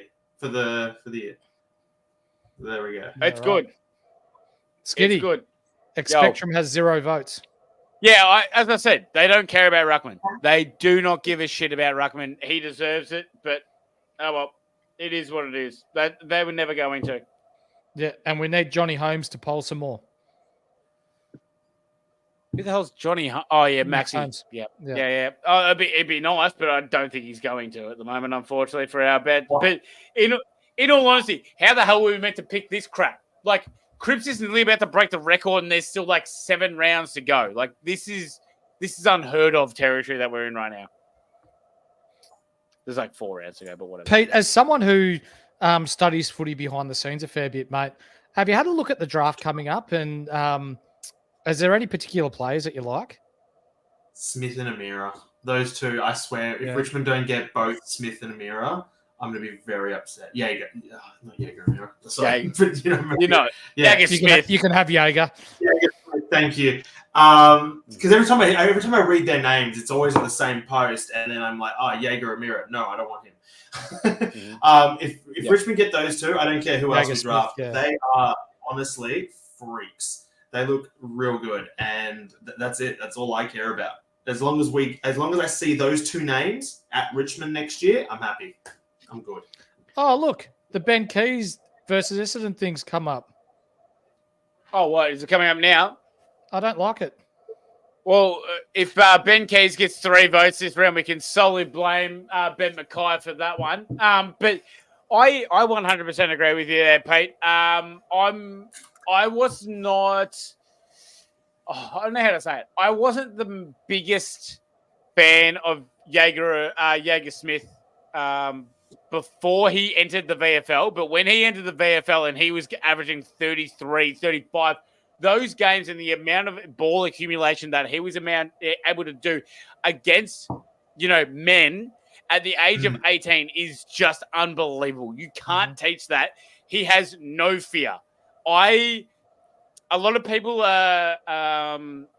they're going to value Jaeger Smith higher than a lot of other people, but I am putting him solely in the camp of he is going to be Tom Liberatore-like.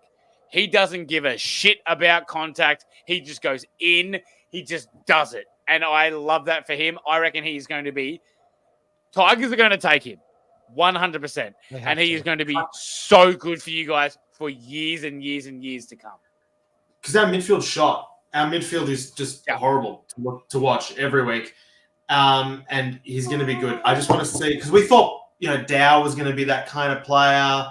And he might... McAuliffe is okay. Right. But, again, he doesn't have the body for it. Honestly, got to do it. Got to get him. I actually don't mind the Camporelli brothers, even though they're going to go to Carlton, obviously. Wait, Exton's got to vote against Carlton. Exton's got to vote. And yes, Ben Ben Keys got the 3 against Essendon. No shit, he got the 3 against Essendon. That was the easiest thing you'll ever see in your life. I got lost. What round was it? Oh, the keys. Did Cripps just get another 3? Yeah, Cripps just got the 3 against North. Oh, he's what, 6-11 up? He won. He's won. He's won. Yeah, it's over. Hey, good. They're showing the video of the Essendon bloke throwing the scarf on the field. Yeah, good.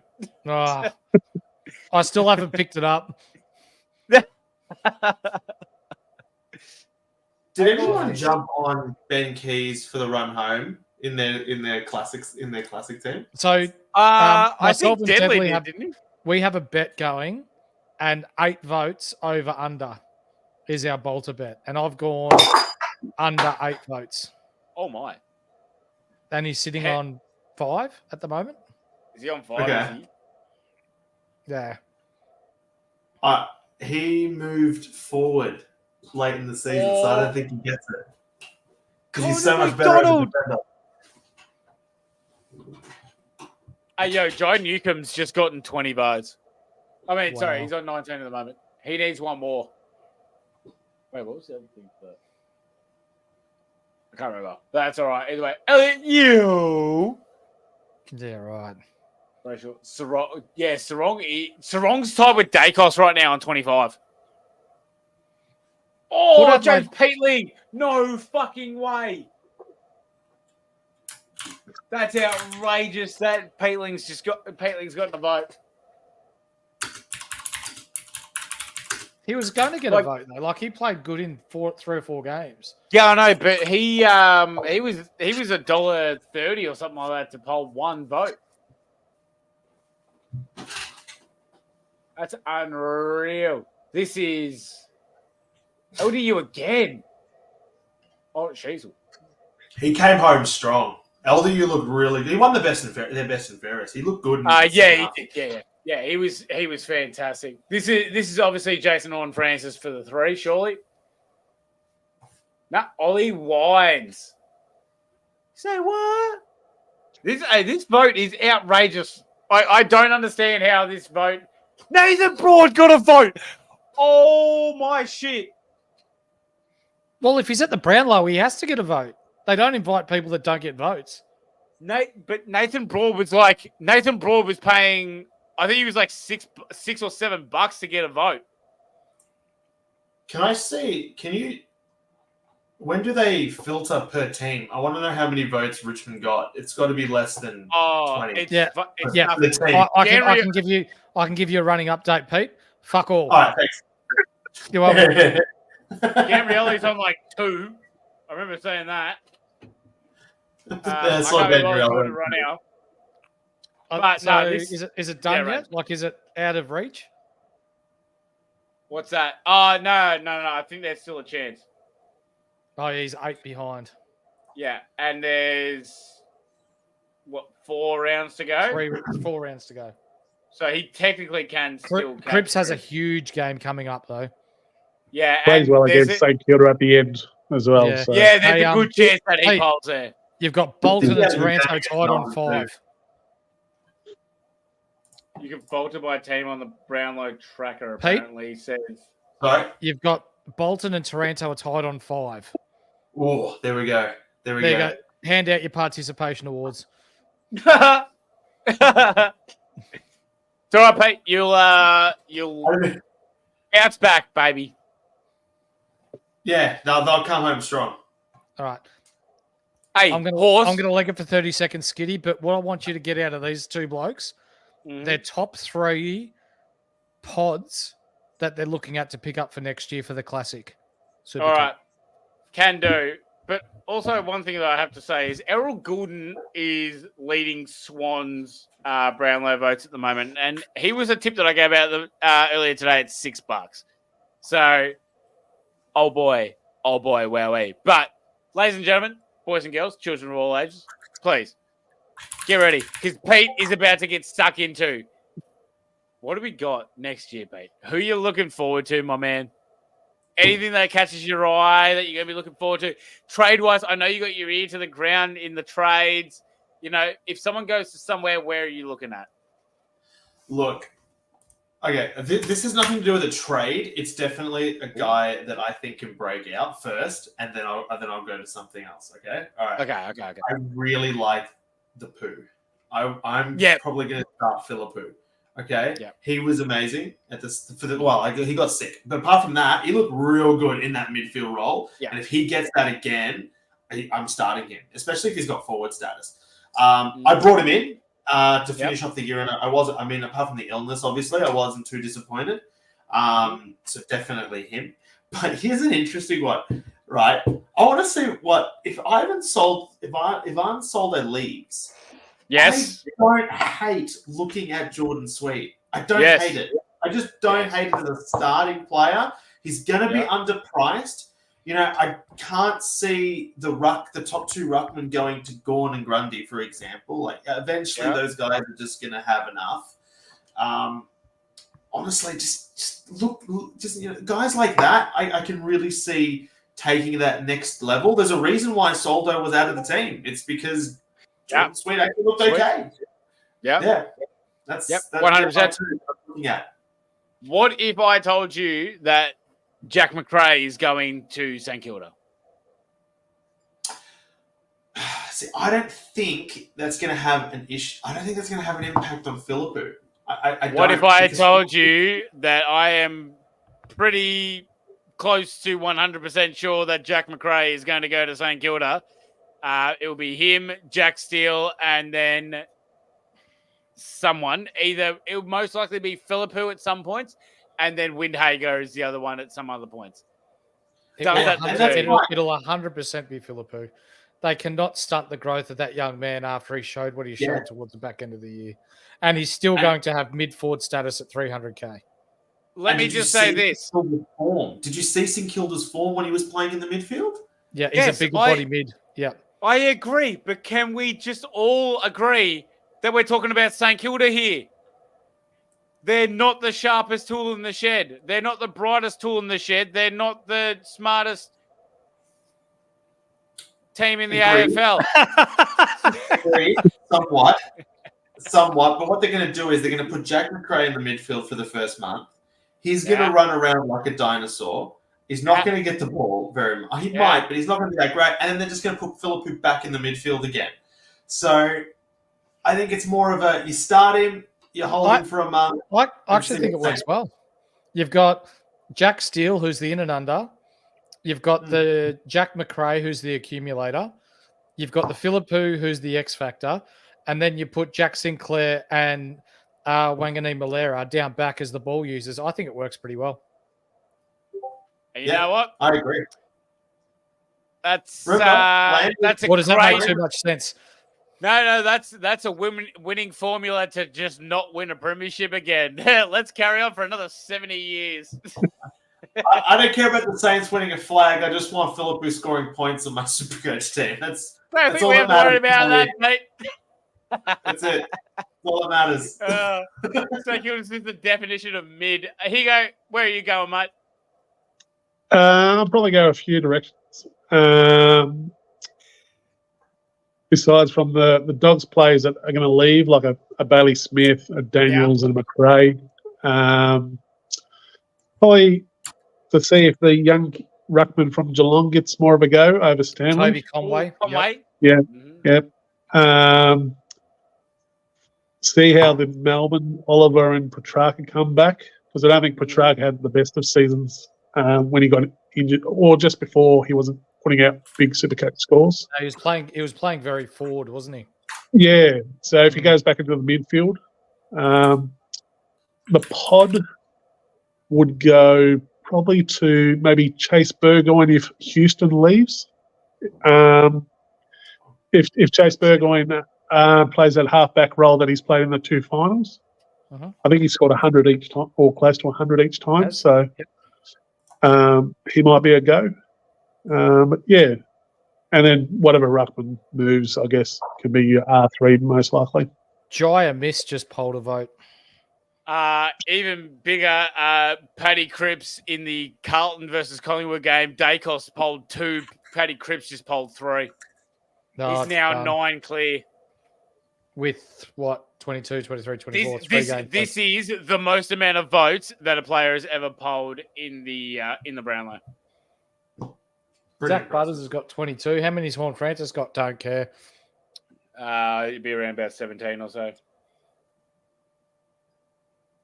What do you guys think of Will Day? He's going to be very much underpriced next year. Yeah, I'll be picking him. If he's early fit. 500k mark. Yep, under 500k. You're going to have Petraka under 500k. You're going to have Will Day under 500k. You're going to have Horn Francis under 500k. You're going to have Kitty Coleman under 500k, under 300k potentially because of the knee injury that he got. You're going to have so many mid-price players that are going to be 100% worth a look. Tim Taranto, I know people talk about him butchering. Shy Bolton's at 350k. I don't think never go there again. Sicily? Well, it depends where Shy Bolton goes. If he goes to Fremantle, don't know. But if we go to West Coast, then we can start talking. Maybe. He was playing a lot of midfield for Richmond in the last few for this season, and he wasn't doing much with that time. So, I don't know.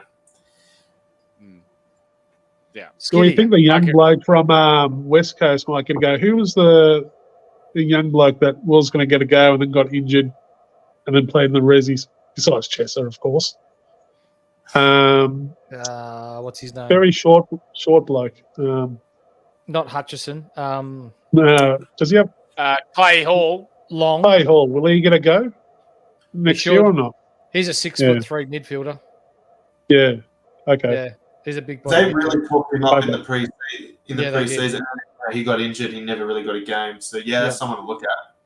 Yeah, like Gash leaves, and like a couple of others are getting a bit older, so he might get a run. Are you guys going to be? Because I'm genuinely considering it, depending on draft picks. But I'm probably going to start the same D7 and D8, which is going to be Zach Reed and Josh Gibkins for even cheaper. And I'm going to be in a load of pain again because that was horrible. But honestly, they're going to be cheaper, and we know what Gibkins can do. Yep. There's a genuine chance of that, 100%. Yeah, sorry, I'm just looking at some of these outrageous vote getters. Zach Jones. Zach Jones. So I want to tell you, Zach Jones. There was someone else as well that I forgot. Please tell me, Horse, in a second that's about to come up because I can't believe what I've just seen on my screen. Darcy Fogarty. 2. Dan Berry. 3. I am losing it right now, Horse. Paddy Cripps has now just officially won the Brownlow again. Yes. Now I just need Brisbane to win this week for my big multi to come home. This is the most I don't understand this. Massimo D'Ambrosio has 3 votes. 3. But I don't understand at all. Jack wants to know as well, Peatling, if Cogs has moved out of the midfield. I reckon it's a good shout as well. Peatling can obviously score really, really good Supercoach points. The only problem is if Cogs is moved out of the midfield. I need to see. I don't think Cogs could be moved out of the midfield. And I see this Jack D 8 legend Will Gould won a sample flag for Glenelg on Sunday. Yes, but there is also a clip getting around of him smacking someone behind the ball and them dislocating their elbow. So not as happy about it. Yeah, absolutely. And there's also there's a guy that's just who's just asked for a trade to Melbourne, who can be from the Giants. Dirksen. Yep. Thank you very much. Nah, he's like a big forward. He's a pretty good size. He probably could get a bit of game time for Melbourne, in fairness. I reckon there's a genuine... He's not going to be Supercoach worthy whatsoever, but he's definitely going to be a look at for Melbourne guys that are keen on getting a big forward. Is he... Anything else to go? Well, how about the other GWS players, like Cummings that has requested a trade and Haynes didn't get much of a go. He might be an intercept defender for Carlton, maybe. I don't know. There's a third GWS. He's either going to Adelaide or Port Adelaide. Coming. Yeah. Oh, not coming. Haynes for Haynes is going to Carlton. Yep. Carlton. Yeah, he might be an intercept defender. Well, that depends if he gets game time though, because I reckon he might be just the first one off of the bench. In fairness. Yeah, he might be vying for a third tall. Wiedering and McGovern. They've got I guess. Wiedering, McGovern, and Newman. Yeah, Kemp's down there, and who's the other? Boyd. I reckon he plays before Kemp and Boyd. Yeah. Yeah. Wow. 42 votes. Is that the most ever? Yeah, by a mile. He beat Ollie Wines by about 6 votes. Yeah, it's huge. Wow. That is absolutely ridiculous. Do you know and the top 4 as well: Cripps, Dacos, Butters, Sarong, Heaney. Oh, hang on, it might have changed here. All right, Butters has got 1. Oh my god! And they gave it 3 votes to Wines. Matt Rowell is on Butters 25. Yeah. Tom Green, 27. Ty Newcomb, 24. Charlie Cameron.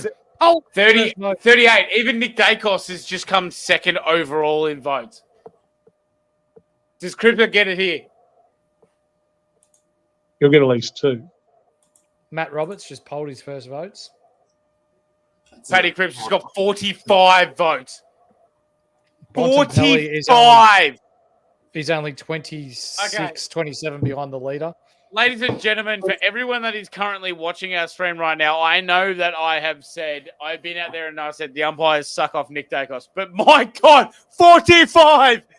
Oh, this is a new level of umpire suck-offery. Did you know? 45! Did you know if Josh Dacos... He has beaten the second most amount of votes in AFL history by 9.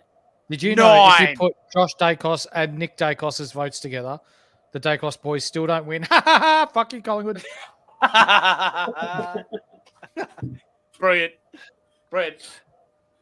That's unreal, isn't it? Well, congratulations to Patrick Cripps. Congratulations, Paddy. Carlton were flying at one stage, but I think we can all agree when injuries started to toll with Carlton, at the back end of the year, he is the one that stood up. He was the consistent one, the one that was in and under. He was getting big possession games, big contested possession games. Sure, there were some games there where he didn't score massively Supercoach-wise, but I think it's not as big a surprise as what Lachie Neale was last year. No. I think this guy was in the top 3 who'd been spoken about all week, and I think a deserved winner. Yeah, I agree. I just don't think that margin is justified in any sense of the word. I think Cripper is an absolute justified and fair winner. I feel like we can all sit here and agree, hey, he's had an unbelievably good year, and he definitely dragged the limp carcass of Carlton towards the finals. I reckon that is justified in a sense. I still think Bontempelli was the best player this year, but I feel like what he has done for the Carlton Football Club is worthy of the Brownlow medal this season. Skiddy, have you got the top vote getters for each club there? Oh shit! Give me a second. Ask Pete's take on the Brownlow medal, and he goes, and then I'll definitely have that for you. Okay, here you go. I think it was a fair result. I think, they were the best 2 in the season.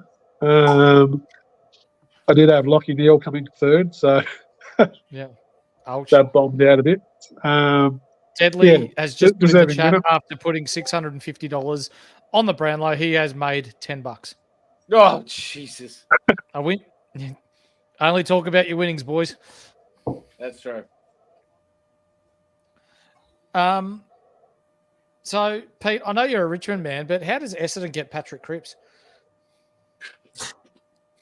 I don't think it's going. We need something.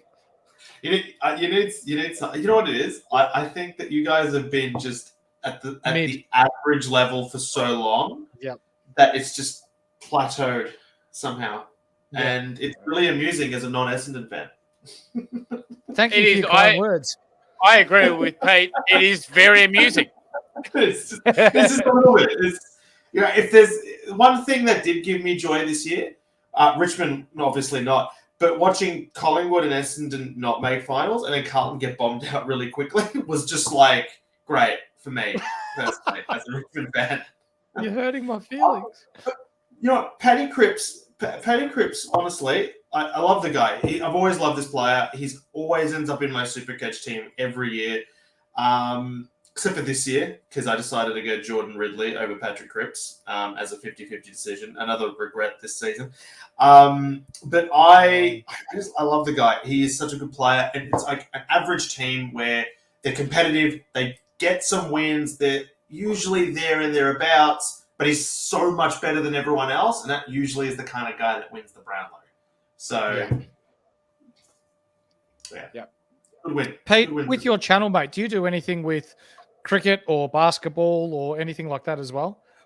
Nah, just AFL. Just AFL. Just the stuff I love. Where can the people find you? Good. They can find me at on Twitter, Instagram, Facebook. I'm mostly active on Twitter and Facebook, to be honest, but I'm also on TikTok and YouTube, and it's Nerds for Life SC. Wait, you've got it on mirrored. You don't know what you're doing, mate. There it is. I got it. I think it's pretty safe to say, Horse, that we'll definitely be seeing a bit more of Pete's gorgeous face on the inside of Fantasy Sports Network. It's been an absolute pleasure. Appreciate having you, Pete.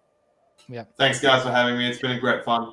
Here you go. Can't wait to be back again. Before we do let both of you go, mid-year you went to America, and I guess you could say you represented Australia in the World Series of Poker in Las Vegas.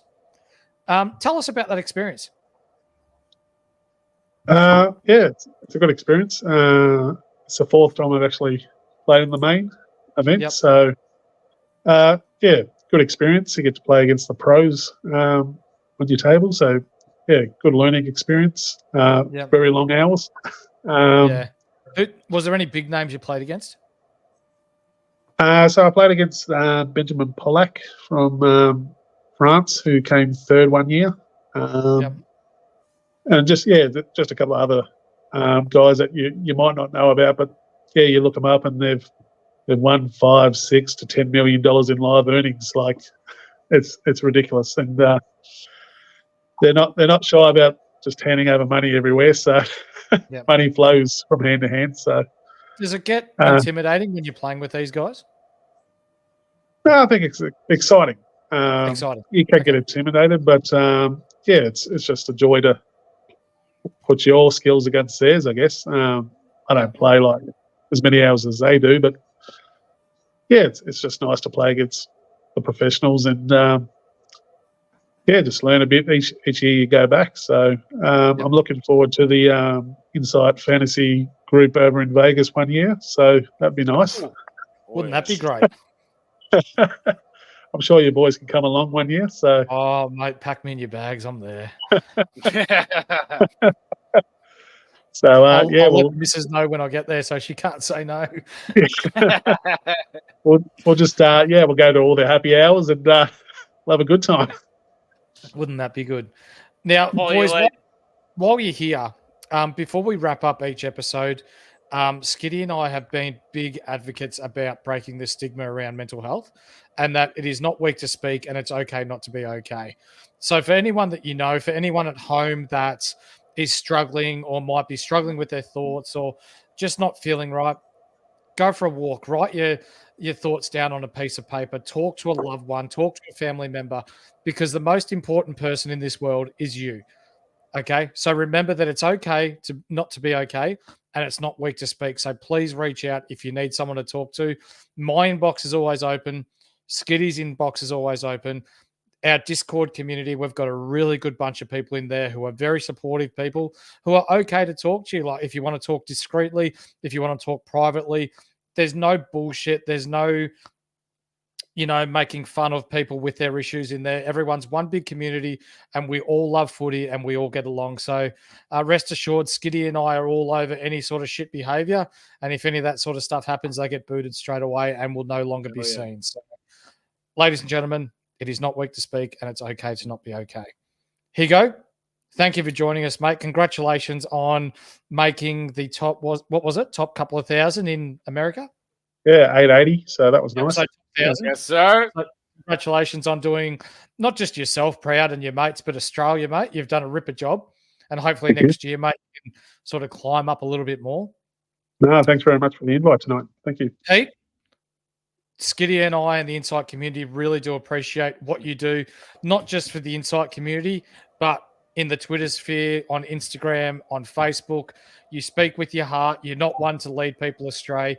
You're a genuine bloke, a caring bloke, and one that Skiddy and I have found very easy to talk to, and someone who is just a really good bloke to have to chew the fat with footy wise. And you know what? We'd love to have you on plenty more next year, mate. So on behalf of us, thank you very much for joining us tonight, and thank you for helping us throughout the year. Thanks, boys. It's been a lot of fun. So I'm looking forward to next year, and I can't wait for preseason. So I can't wait to chat to you guys about all the stuff that I'm probably going to get wrong leading into next year. So it's going to be a lot of fun. That's the thing about being in social media, isn't it? You throw your thoughts out there and you make yourself vulnerable. You got to, you know what? People tell you when you're wrong, but you know what? You've got to tell people when you're right. And you know what? Nick Martin, top 8 defender. I was fucking right, ladies and gentlemen. Perfect. No, take the win. Yes, mate.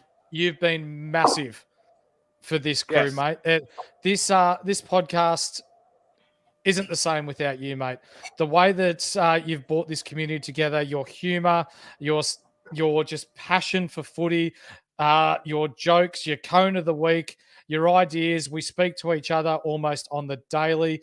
I really rate your passion and the way that you've dived headfirst into this, mate. I couldn't pick a better bloke to want to do this with. So, mate, I know Braino, I know Matrix, I know Matty G appreciate what you do. But for me, mate, from the heart, you have made this as enjoyable as anything that I have really ever done, mate. It's not work when you love what you do, mate. And you and I, we make a fucking good team. And I really do rate you, mate. Great work this year. Appreciate it, Horse. Yep. Couldn't have said it any better myself. So I reckon you're absolutely bang on the money there. Also, too, congrats to Higo. Fantastic work this year, mate. Pete, fantastic work by you as well. Cannot wait to be stuck in between these two wogs next season for a bit more, because obviously we're going to be getting Pete on a little bit more because he does some absolute fantastic work. Appreciate you, Horse. As I always say at the end of every episode, I couldn't do what I do without you, because you're my Bonnie to my Clyde. That'll work. Yeah, fuck it. I'll sit here and do the shit that I do, as long as you sit there and do the shit that you do. You don't get this kind of stuff, ladies and gentlemen, on the daily from anyone. You get that from the Inside Fantasy Sports Network. And Horse, thank you so much for being the absolute gem that you are. As I said, we wouldn't be here without you. There is nothing about the Inside Fantasy Sports Network that would be able to happen without Horse. So, everyone, and also too, what we have to finish with, Horse, is thank you very much to our loyal and supportive listeners and chat and community. We got the best community in the world. We do. There is no doubt about it.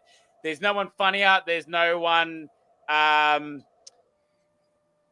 Good words. I was going to say dumber, but there's no one better. There's no one funnier. There is no one that gets around us more and that gets around each other more than our group. This is the part of the community that you guys want to join. So if you do, you'd like the video, you join the Discord, and the link's in the description. It's been a fantastic night. We've been going for 3 hours. Yep. I'm going to bed. My misso's angry at me. Love you all. Right. Before you go, mate, we've got Skiddy and Matty G on the NBA. You'll have myself and Deadly on the NBA 2K esports, which is worldwide. You'll have myself and Braino on the BBL. You'll have myself and Skiddy. Pete's jumping in next year with our AFL content as well. You'll have Matrix, and you'll have Braino on the NRL. You'll have the NFL Maverick and Guns on NFL. You name your sport, we've got it here on the Insight Fantasy Sports Network. So on behalf of us, thank you very much for joining us this year, ladies and gentlemen, and we really look forward to you joining us in pre-season 2025. This has been another episode of the Insight Fantasy Sports AFL podcast. See you next time.